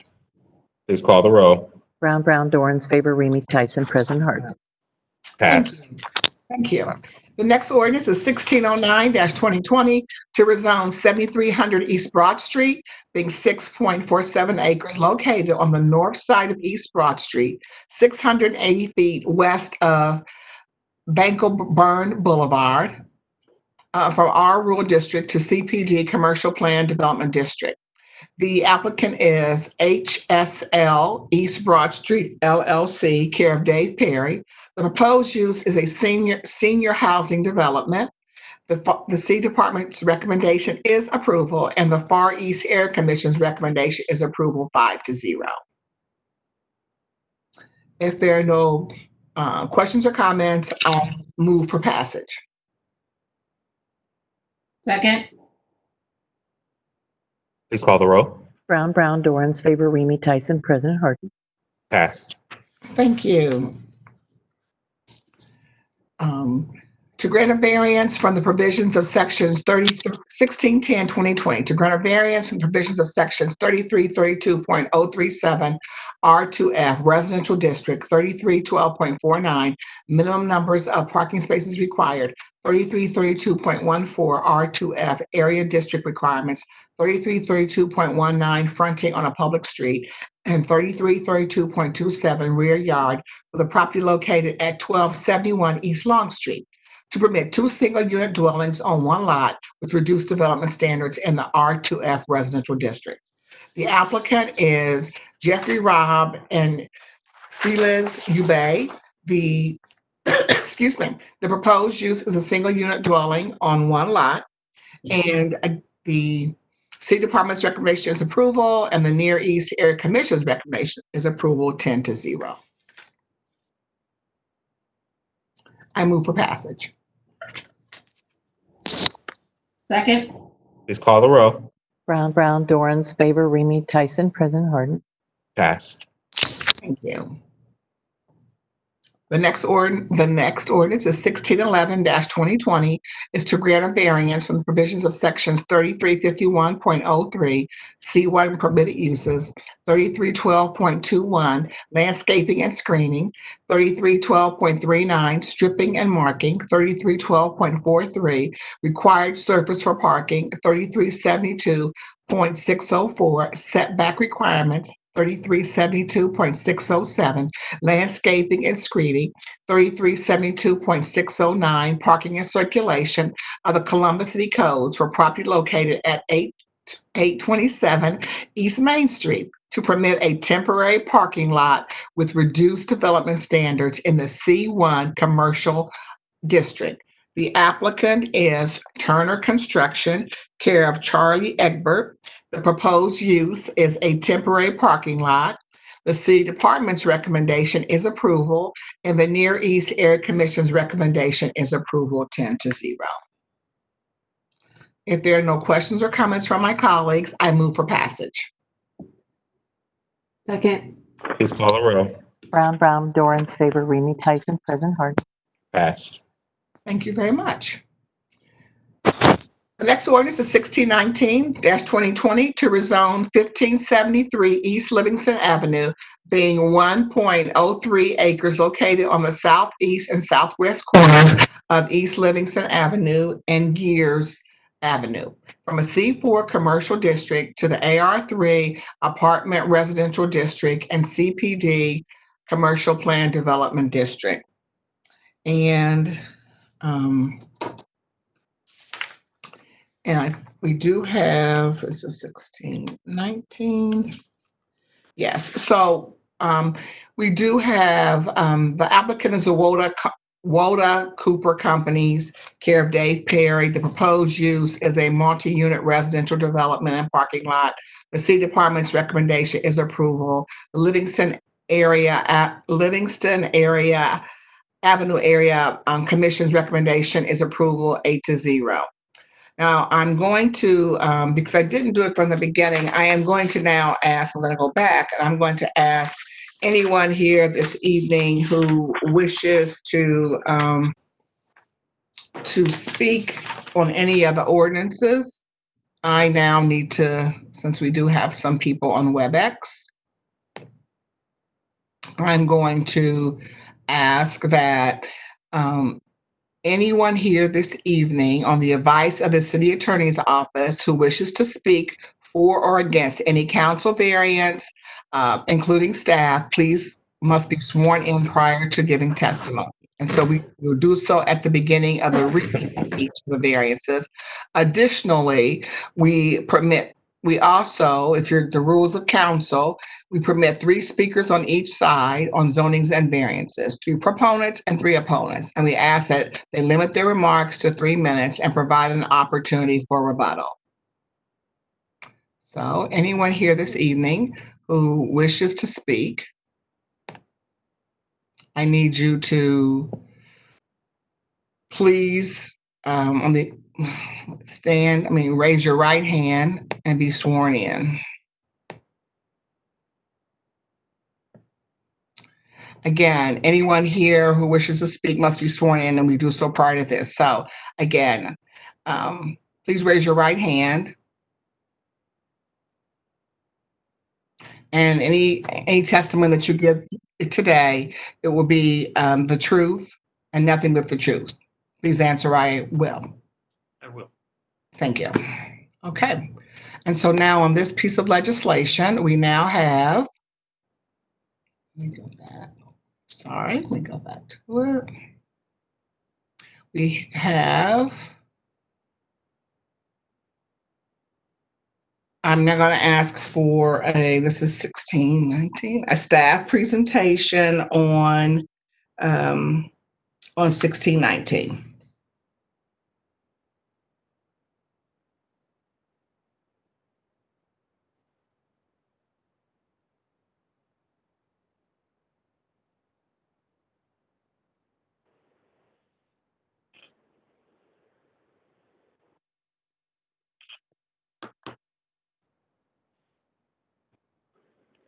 The site consists of 2 parcels zoned in the C4 commercial district, with the west parcel being developed with a parking lot, and the east parcel developed with a former Livingston Theater undergoing conversion to a 45-unit senior housing apartment building. The applicant proposes the AR3 apartment residential and CPD commercial plan development district to permit the continued development of the apartment building and accessory parking lot as submitted by ordinance 0182-2017. That ordinance was conditioned on the applicant submitting a rezoning application to rezone the property to an appropriate zoning district to reflect the senior housing land use within 18 months of the effective date of the ordinance. The development text commits to a site plan and includes provisions for access, landscaping, lighting, and graphics commitment. The site is located within the Livingston Avenue Urban Commercial Overlay and is within the planning area of the near South Side Plan, which recommends neighborhood mixed-use land uses for this location. The requested AR3 apartment residential and CPD commercial plan development districts will allow residential development that is consistent with the land use recommendations of the near South Side Plan. Although the proposed development exceeds the recommended density in the plan, the request would result in the preservation of an existing contributing building and will add to the traditional and established development pattern along East Livingston Avenue. The concurrent council variance has been filed to vary the minimum number of parking spaces required, vision clearance, triangles, building lines, maximum side yard, rear yard, and lot coverage. City Department's recommendation is for approval, and I'd be happy to answer any questions.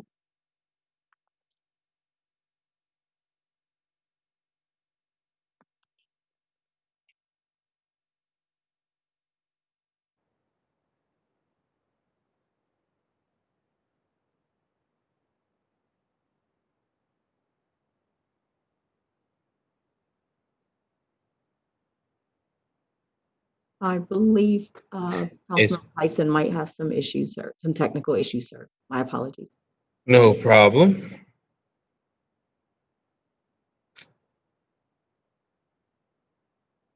We're going to give her just a few moments.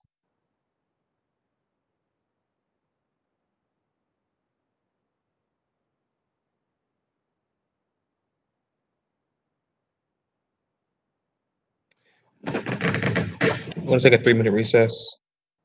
May I have a motion for a 3-minute recess? So moved. And second. Please call the roll. Brown, Dorans, favor, Remy, President Hart. Zoning is recessed. Let's get Councilmember Tyson back on.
Dorans favor, Remy Tyson, President Harden.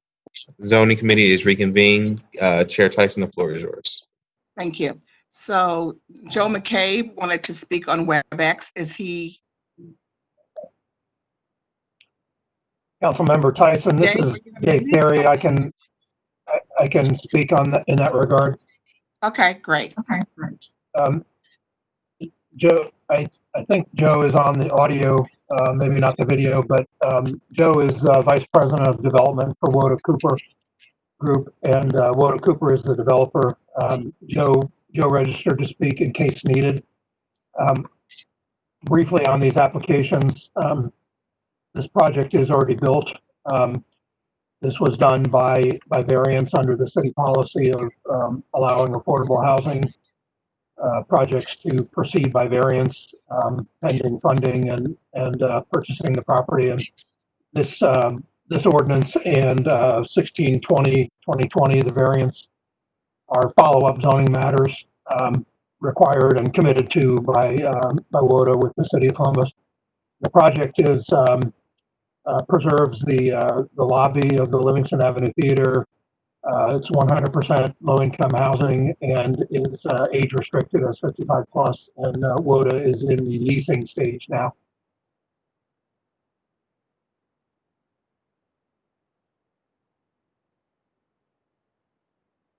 Councilmember Tyson, you're still muted. There we go. All right, we're very excited about this development.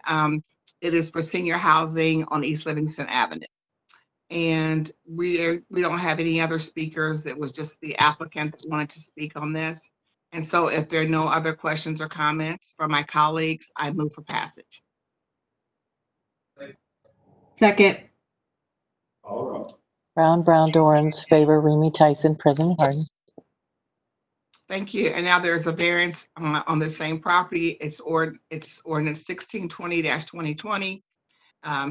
He's already been sworn in to grant a variance from the provisions of sections 3312.49, minimum numbers of parking spaces required, 3321.05B2, vision clearance, 3333.15C, basis of computing area, 3333.18, building lines, 3333.22, maximum side yard required, 3333.23, minimum side yard permitted, and 3333.24, rear yard of the Columbus City Codes for property located at 1573 East Livingston Avenue to permit reduced development standards for a multi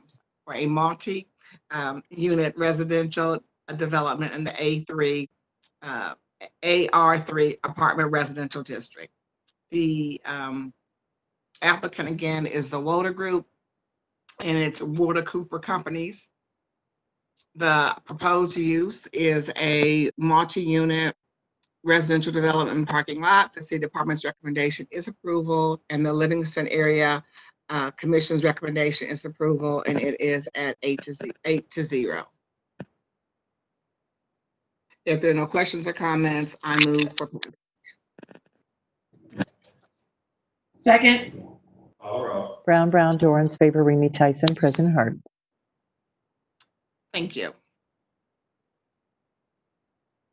The next ordinance is 1621-2020. Anyone here this evening who wishes to speak either for or against this council variance, including staff, please stand, raise your right hand, and be sworn in. I wish to tell the truth and nothing but the truth. Please answer, I will. This is ordinance 1621 to grant a variance for the provisions of sections 3356.03, C4 permitted uses, 3312.49A, A and B, minimum numbers of parking spaces required, 3312.53, minimum number of loading spaces required, 3325.381, parking and circulation, and 3356.05F, C4, district development limitations of the Columbus City Codes for the property located at 1398 North High Street to permit a mixed-use development with reduced development standards in the C4 commercial district, and to repeal ordinance number 2760-2015 passed December the 14th of 2015. The applicant is RAR2 1400 North High Street Proco LLC, and the applicant is care of David Hodge. The proposed use is a mixed use development. The city department's recommendation is approval, and the city University Area Commission's recommendation is 14-0.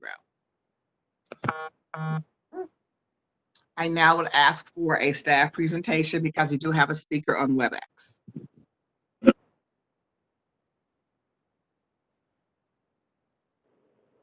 Can you hear me, Councilmember Tyson? This is Shannon Pine.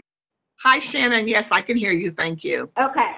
I was having sound difficulties earlier. So this site is Zone C4 Commercial District and is developed with a 6-story mixed-use building containing 16,000 square feet of ground floor retail, 4,800 square feet of ground floor accessory residential space, and 156 apartments as permitted by Ordinance 2760-2015. This variance permits 7,922 square feet of eating and drinking establishment space, 7,319 square feet of retail space, and 3,995 square feet of accessory residential space on the ground floor, while maintaining the 156 apartment units above. Additionally, with the establishment of the regional commercial subarea of the University District zoning overlay in 2017, the variance is required have been updated to include bicycle parking, loading spaces, and C4 district development limitations. Establishment of the UDZO also reduced the required number of parking spaces for commercial and residential uses. The required number of parking spaces for this mixed-use development now stands at 212 parking spaces, while 188 are provided, a reduction of 24 spaces. The previously approved ordinance had a reduction of 90 required spaces. The University District Plan recommends regional mixed uses along North High Street, which includes denser residential and commercial development. This variance permits the existing mixed-use development to incorporate limited ground floor eating and drinking establishment space and revises the required variances to match the regional commercial subarea of the University District zoning overlay. The requested variance does not add incompatible uses to the area and remains consistent with the plan's land use recommendation. Therefore, staff's recommendation is for approval, and I'd be happy to answer any questions. Thank you. Thank you, Shannon. Are there any questions for Ms. Pine? Seeing none, is Attorney David Hodge? I'm here. Hello, David. Hi. Could you please give us an applicant overview, please? Sure, and I'll be very brief. David Hodge, attorney for the applicant, the law firm Underhill and Hodge, 8000 Walton Parkway, Suite 260, New Albany, 43054. This legislation is before council this evening with a city staff recommendation of approval, recommendations of approval from the University Area Commission, the University Impact District Review Board, and in addition to those two groups, also a couple of different civic associations, the Wineland Park Civic Association, as well as the Denison Place Neighborhood Association. When this project was first developed, there was an expectation that the entire first floor was going to be used for retail. That has not come to fruition. In fact, it's been difficult to get commercial tenants in the building at all. The current property owner would like the opportunity to lease some of the space for restaurant uses, which under the code has a higher parking demand, which is why we brought this council variance forward. Roundly supported by folks in the neighborhood. It took a little hard work, but we eventually got there with the two civics, and happy to do my best to answer any questions that you have, and respectfully request your approval. Thank you, David. I don't have any questions. Do my council colleagues have any questions for David? Thank you. Seeing none, we do have two individuals who have provided us with written testimony in support of this legislation. It is Laura Bidwa and Timothy Sublet. And then we have one individual who was in chambers, well, not chambers, but through WebEx, Kathleen Fox, who's also in support of this legislation. So Kathleen, if we can have Kathleen Fox please share her testimony. Yes, can you hear me? Yes, we can. Thank you. Great. I'm Kathleen Fox, Chair of the Denison Place Neighborhood Association Zoning Committee. We pride ourselves on supporting responsible development and working with developers to find solutions that benefit the community. And I am encouraging you to vote yes on these variances. The Denison Place Neighborhood Association worked with the Wineland Park Community Civic Association and the owners of the Uncommon, the project before you, to find solutions to some issues that had occurred previously, as well as addressing potential future concerns to mitigate potential issues from the addition of food and beverage establishments in the building. We've arrived at a memorandum of understanding with the property owner, and we believe that this should be approved. We also believe that the best results are achieved when the zoning applicants are strongly encouraged to work with the neighborhood associations on solutions prior to taking a vote on the variances. This is how the process should work. You've received letters of support from both Wineland Park and Denison Place, and I ask you to please vote yes on this zoning case. Thank you. Thank you. If there are there any questions from my colleagues? Seeing none, I would first move to amend to emergency. Second. Please call the row. Brown, Dorans, favor, Remy Tyson, President Harden. Amend it. Thank you. And now I would like to move for passage. Second. Please call the row. Brown, Dorans, favor, Remy Tyson, President Harden. Passed. Thank you. The next ordinance is, I'm sorry, is 1622-2020 to rezone 35 South Hartford Avenue, being 2.26 acres located on the west side of South Hartford Avenue between West Capitol Street and West Town Street, from CPD, Commercial Plan Development District, to R3 Residential District, ARLD Apartment Residential District, AR1 Apartment Residential District. The applicant is Franklinton Housing, care of Dave Perry. The proposed use is a residential development. The City Department's recommendation is approval, and the Franklinton Area Commission's recommendation is approval. 1511. And if there are no questions or comments, I'm sorry, wait a minute. I first would like to, documents. If there are no questions or comments, I would first like to, I'd like to move for passage. Thank you. Second. Please call the row. Brown, Dorans, favor, Remy Tyson, President Harden. Passed.33 you. The next ordinance is 1623-2020. It's to grant a variance from provisions of sections 3333.02 AR 12 ARLD AR1 apartment residential district use. 3309.14. The height districts 3312.27 parking setback line, 3321.05B vision clearance, 3332.054 area district lot width requirements, 3332.13 R3 area district requirements, 3332.21 building,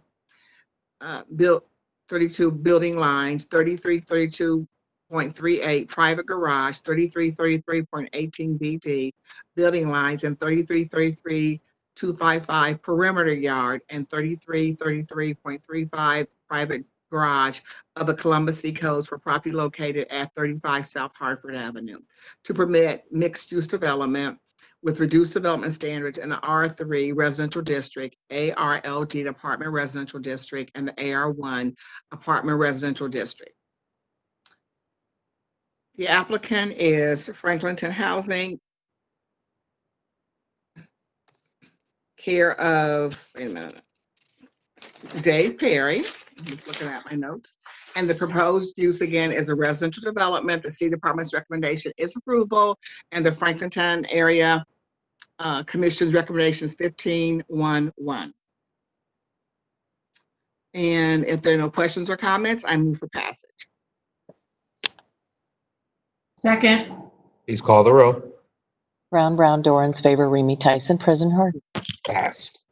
Thank you. 1648-2020 to grant a variance from the provisions of sections 3332.037 R2F Residential District, 3312.49 minimum numbers of parking spaces required, 3312.05 B2 vision clearance, and 3332.14 R2F area district requirements, 3332.18 D basis of commuting area, and 3332.21 building lines, 3332.25 maximum side yards required, 3332.26 minimum side yard permitted, and 3332.27 rear yard of Columbus City Codes for the property located at 767 South 3rd Street to permit mixed commercial and residential uses with reduced development standards in the R2F residential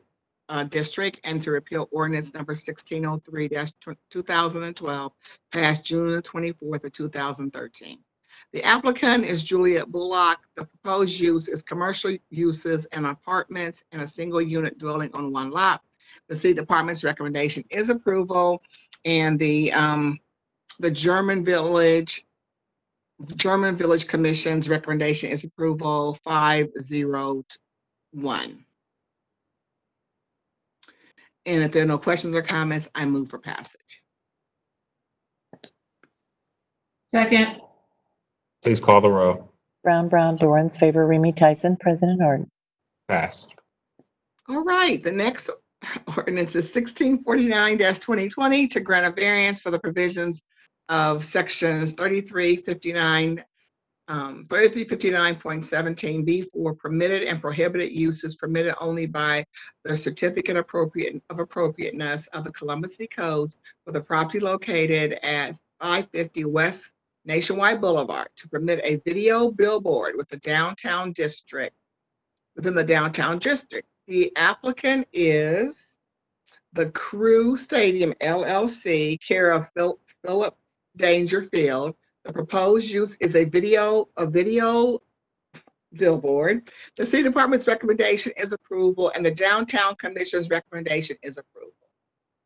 If there are no questions or comments, I move for passage. Second. Please call the row. Brown, Dorans, favor, Remy Tyson, President Harden. Pass. Thank you. The next ordinance is 1652-2020 to amend ordinance number 1247-2004, passed November the 29th of 2004, for property located at 4750 Morse Road by repealing section 1 of the ordinance number 1247 and replacing it with a new section 3, thereby modifying the limitation overlay text for part of the sub area 1 as it pertains to the fence setback, and to modify section 1, ordinance number 366-92 to revise the legal description of this property. It is again an ordinance amendment. The proposed amendment pertains to sub area 1 of the text involving a fence line. The city department's recommendation is approval, and the Northland Community Council's recommendation is approval 14-0. If there are no questions or comments, I first move to amend to emergency. Second. Please call the row. Brown, Dorans, favor, Remy Tyson, President Harden. Amend it. Thank you. And now I move for passage. Second. Please call the row. Brown, Dorans, favor, Remy Tyson, President Harden. Pass. All right, the next ordinance is 1653-2020 to grant a variance for the provisions of sections 3332.039 R4 Residential District, 3351.03 C1 Permitted Uses, and 3356.03 C4 Permitted Uses of the Columbus City Codes for the property located at 2342 Cleveland Avenue to permit a 100-unit senior housing development in the R4 Residential District and C1 and C4 commercial districts. The applicant is Homeport, care of Laura McGregor. Apologize. Okay, that's okay.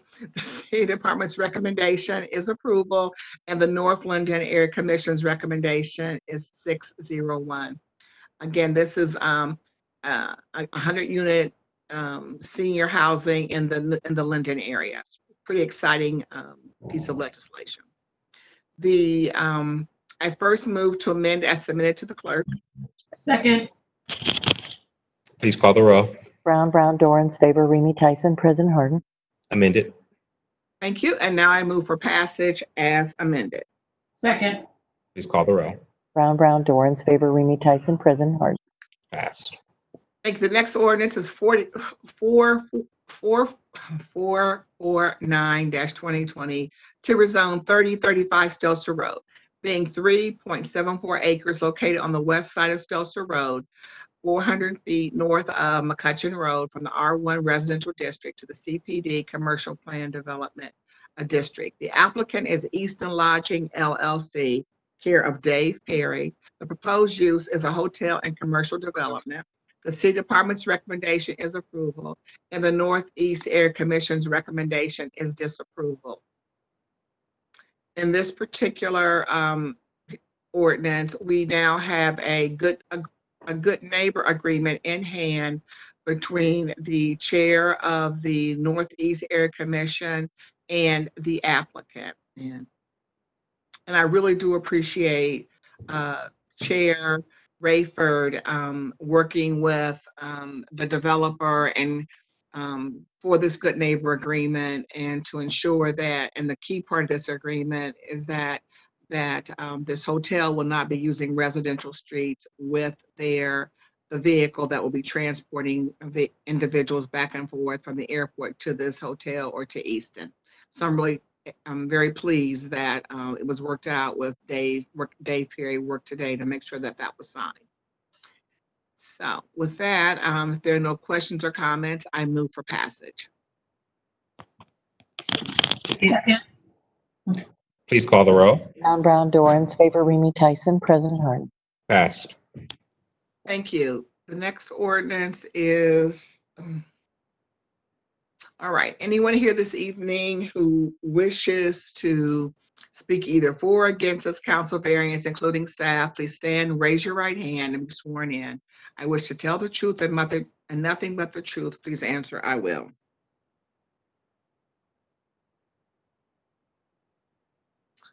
This is variance 1462-2020 to grant a variance from the provisions of sections 3363.01 in manufacturing districts, 3312.29 parking space of the Columbus City Codes for property located at 5055 Sinclair Road to permit a multi-unit residential development containing up to 180 units with reduced development parking space dimensions in the M manufacturing district.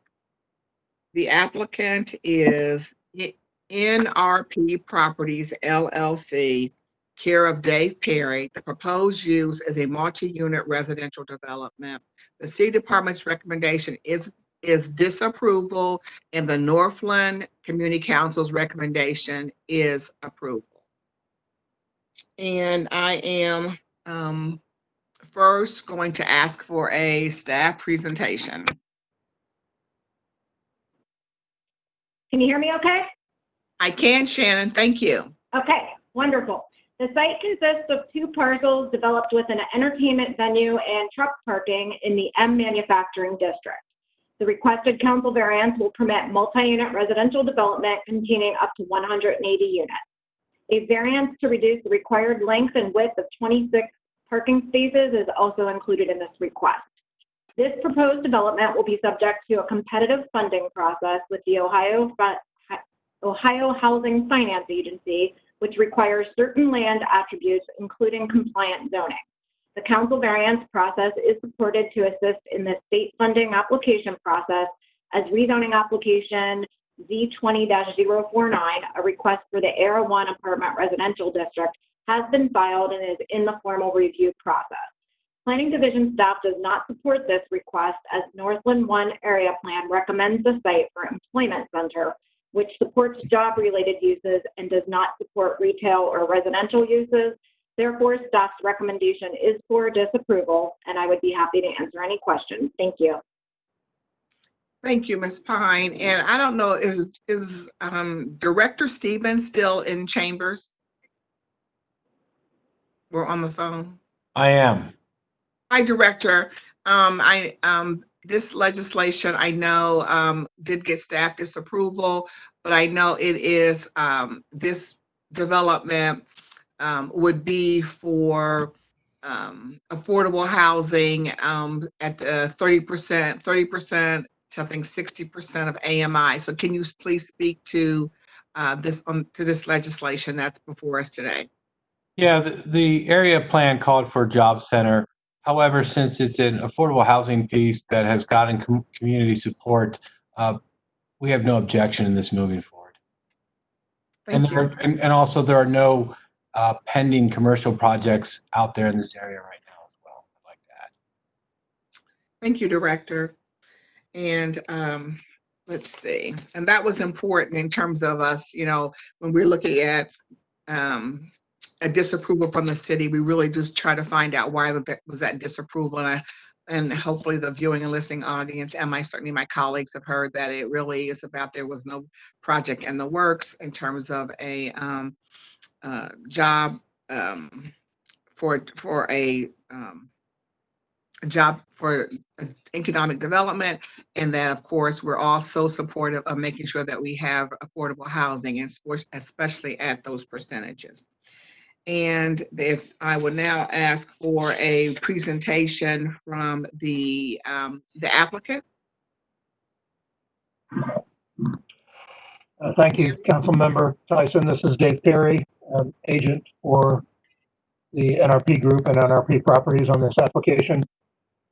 Aaron Pakoda, who is the Senior Vice President of Development with NRP, is also on the call with me, and if needed, he can speak to the project also. Briefly, all council members, I know you're familiar with NRP, but just a second or two on NRP. NRP is a national level builder and manager of affordable housing. They've been in business for 25 years or so, and presently own and manage about 26,000 units. They've done several projects in Columbus that I know you're all familiar with. The project is about 7.5 acres on the west side of Sinclair Road, and proposed for this variance for a 180 unit, $38 million apartment complex for affordable housing.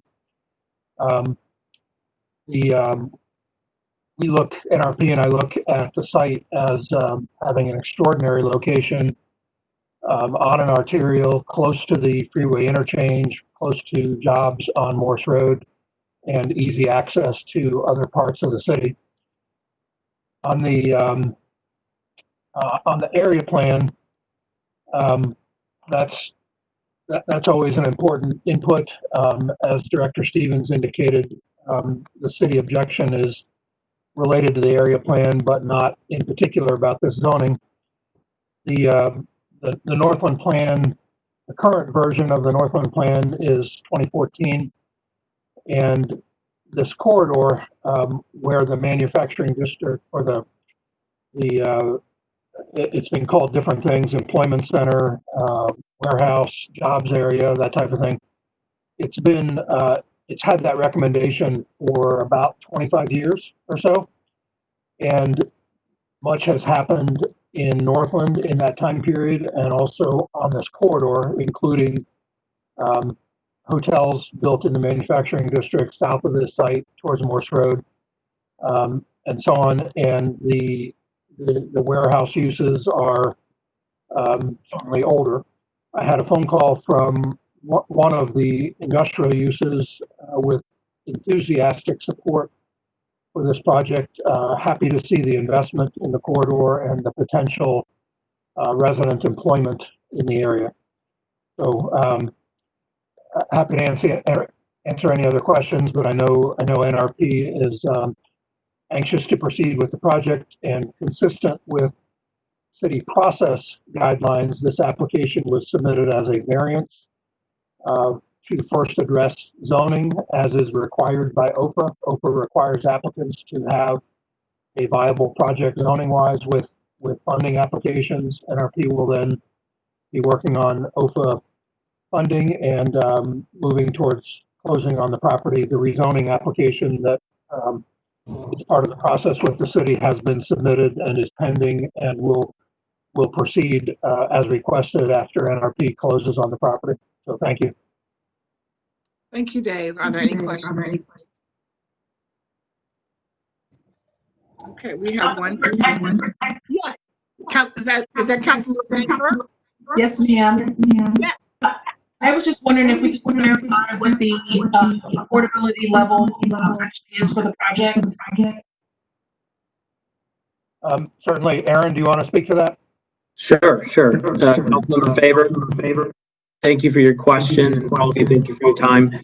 We'll be targeting area median income levels and rent levels that go from 30% area median income up to 80% income. Okay, I'm sorry, Aaron, you said 30 to 80%? That is correct. Okay, thank you.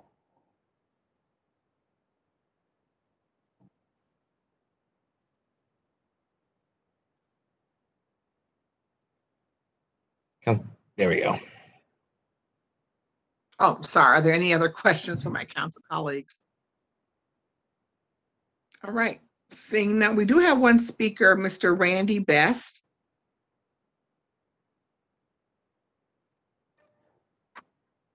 Hello? Hello, Mr. Best. You're speaking in support of this ordinance.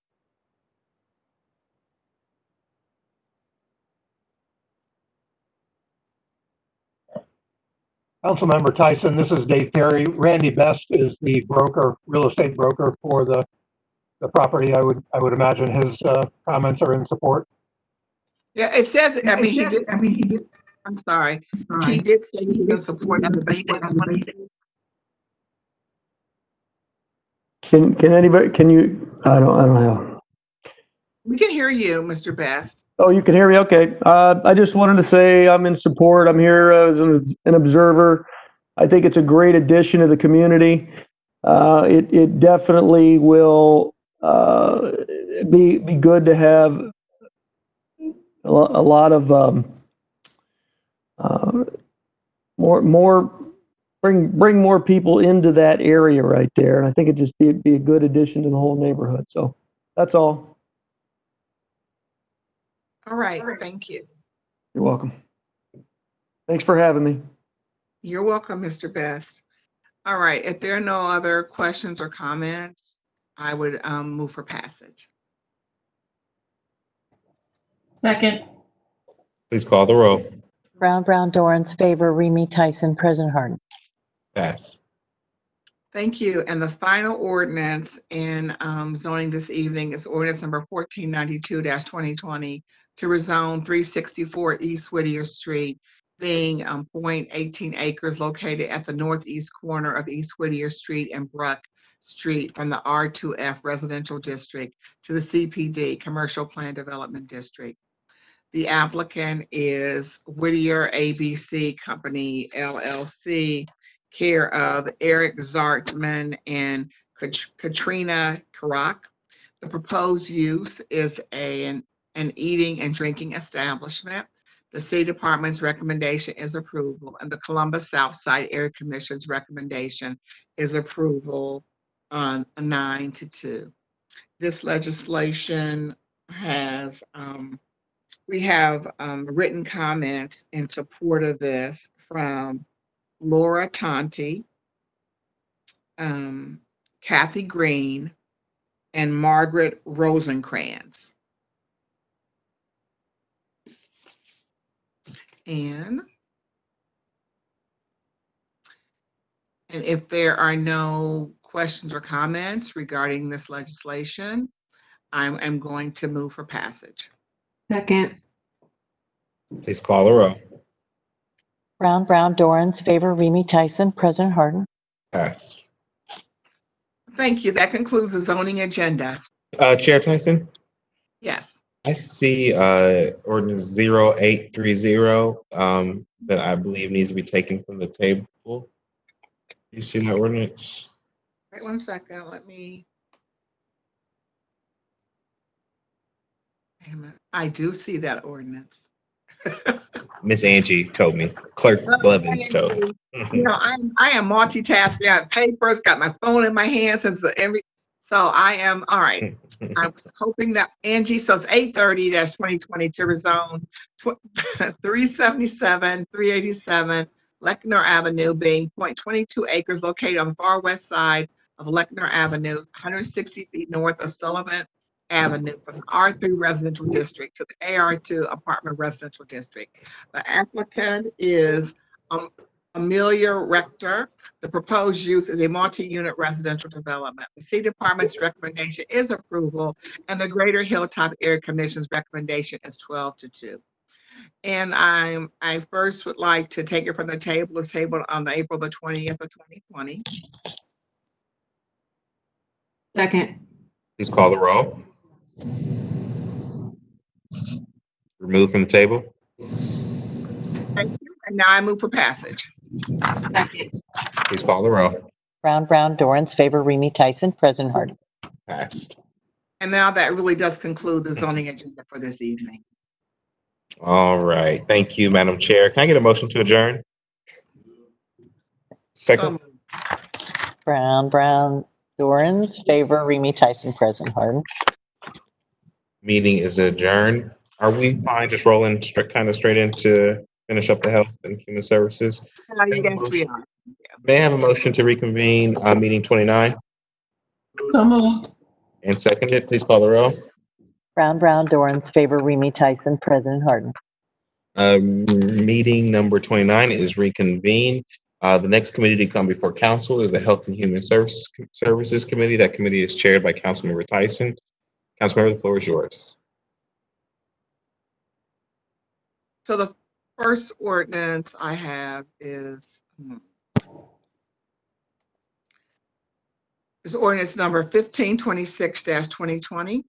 And it is to authorize the director of the Department of Development to enter into an agreement with the Salvation Army in order to assist in the improvement and expansion of the Hilltop Community Center, and to authorize expenditure of $100,000 from the Development Taxable Bond Fund, and to declare an emergency.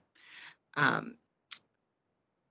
center serves the residents of the West Side by providing programs focused on seniors, after-school learning, fresh food distribution, and drop-in center for the victims of human trafficking.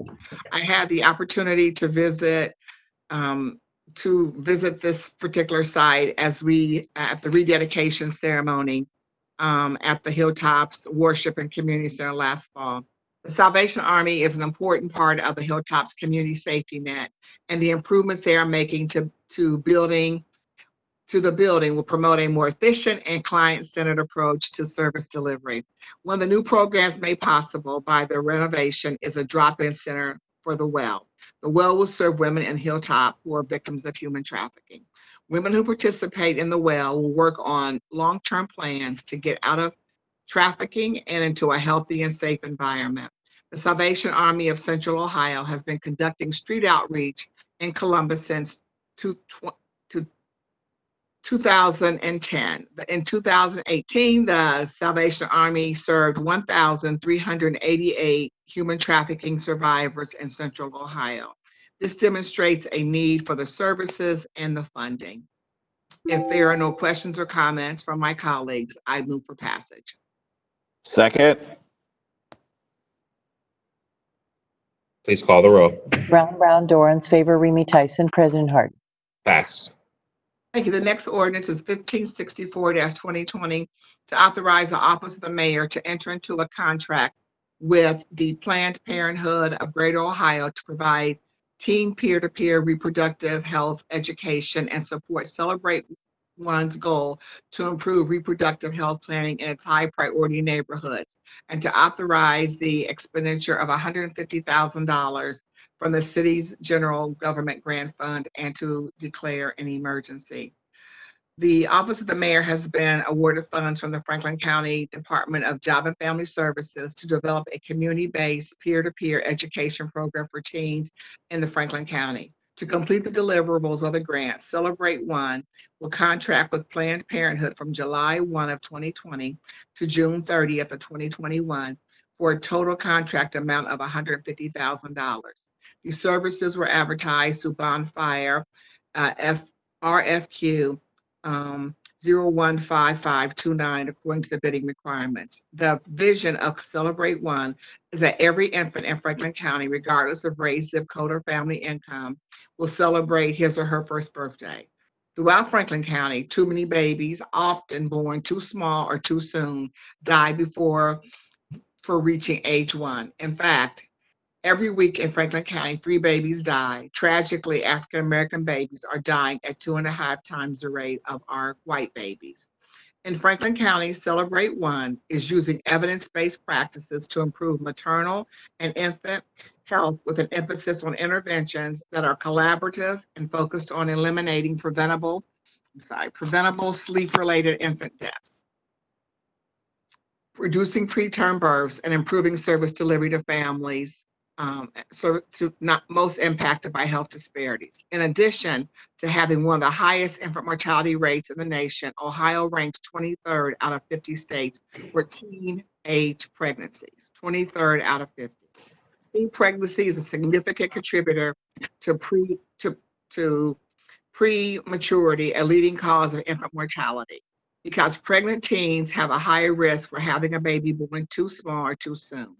A recent examination of the National Survey of Family Growth revealed that teens who received comprehensive sex education were 50% less likely to report a pregnancy than those who received abstinence-only education. Currently, without any state health education standards, many teens in Ohio and Franklin County do not have access to comprehensive, medically accurate sex education. The Celebrate One Teen Reproductive Health Education Committee plans to reinforce peer education by engaging youth in after-school programs for the Celebrate One neighborhoods with peer education programs starting the fall of 2020. Peer education supports the development of healthy lifestyles and responsible choices by adolescents. Peer educators will receive training and incentives to increase their knowledge of essential evidence-based sexual health information, establish important leadership skills, and gain the confidence to engage their peers and the larger community in vital conversations. I am encouraged by Celebrate One's continued efforts to build partnerships and implement reproductive health programming in Columbus. I know from my work with the Commission on Black Girls that reproductive health education is lacking in our community, and the absence or minimal education offered on this subject lends itself to the increased pregnancy of Black girls. For example, the Center for Healthy Families, which serves pregnant and parenting youth, reports that 77% of those youth served are youth of color. So this is so important, this peer-to-peer education. If there are no questions or comments from my colleagues, I move for passage. Second. Please call the row. Brown, Dorans, favor, Remy Tyson, President Harden. Passed. Thank you. The next ordinance is 1598-2020, and it is to authorize and direct the Board of Health to accept a 2020-2021 STD surveillance grant from the Centers for Disease Control and Prevention for the to authorize the appropriation of $345,000 for the unappropriated balance of the Health Department's grants fund and to declare an emergency. Columbus Public Health has been awarded this grant from the Centers for Disease Control and Prevention. This ordinance is needed to accept the $345,000 in grant money to fund STD surveillance, the grant program. In Franklin County, the rate of gonorrhea is 382 per 100,000 people, which is 4,935 people. In the city of Columbus, the gonorrhea rate is 792.9 per 100,000 people, which is 4,241. In Franklin County, the gonorrhea is the highest among persons 20 to 24 years of age, and it's 6 times higher among African Americans than whites. And that really goes with the previous legislation we just passed about sex education. And gonorrhea is higher among men than women. And the gonorrhea rate is lower in Columbus than Cincinnati, Dayton, or Cleveland. And if there are no questions or comments, I ask my colleagues to approve this legislation to accept these $345,000. Second. Please call the row. Brown, Dorans, favor, Remy Tyson, President Harden. Passed. Thank you. That concludes my legislation in Health and Human Services this evening. Thank you. Thank you, Madam Chair.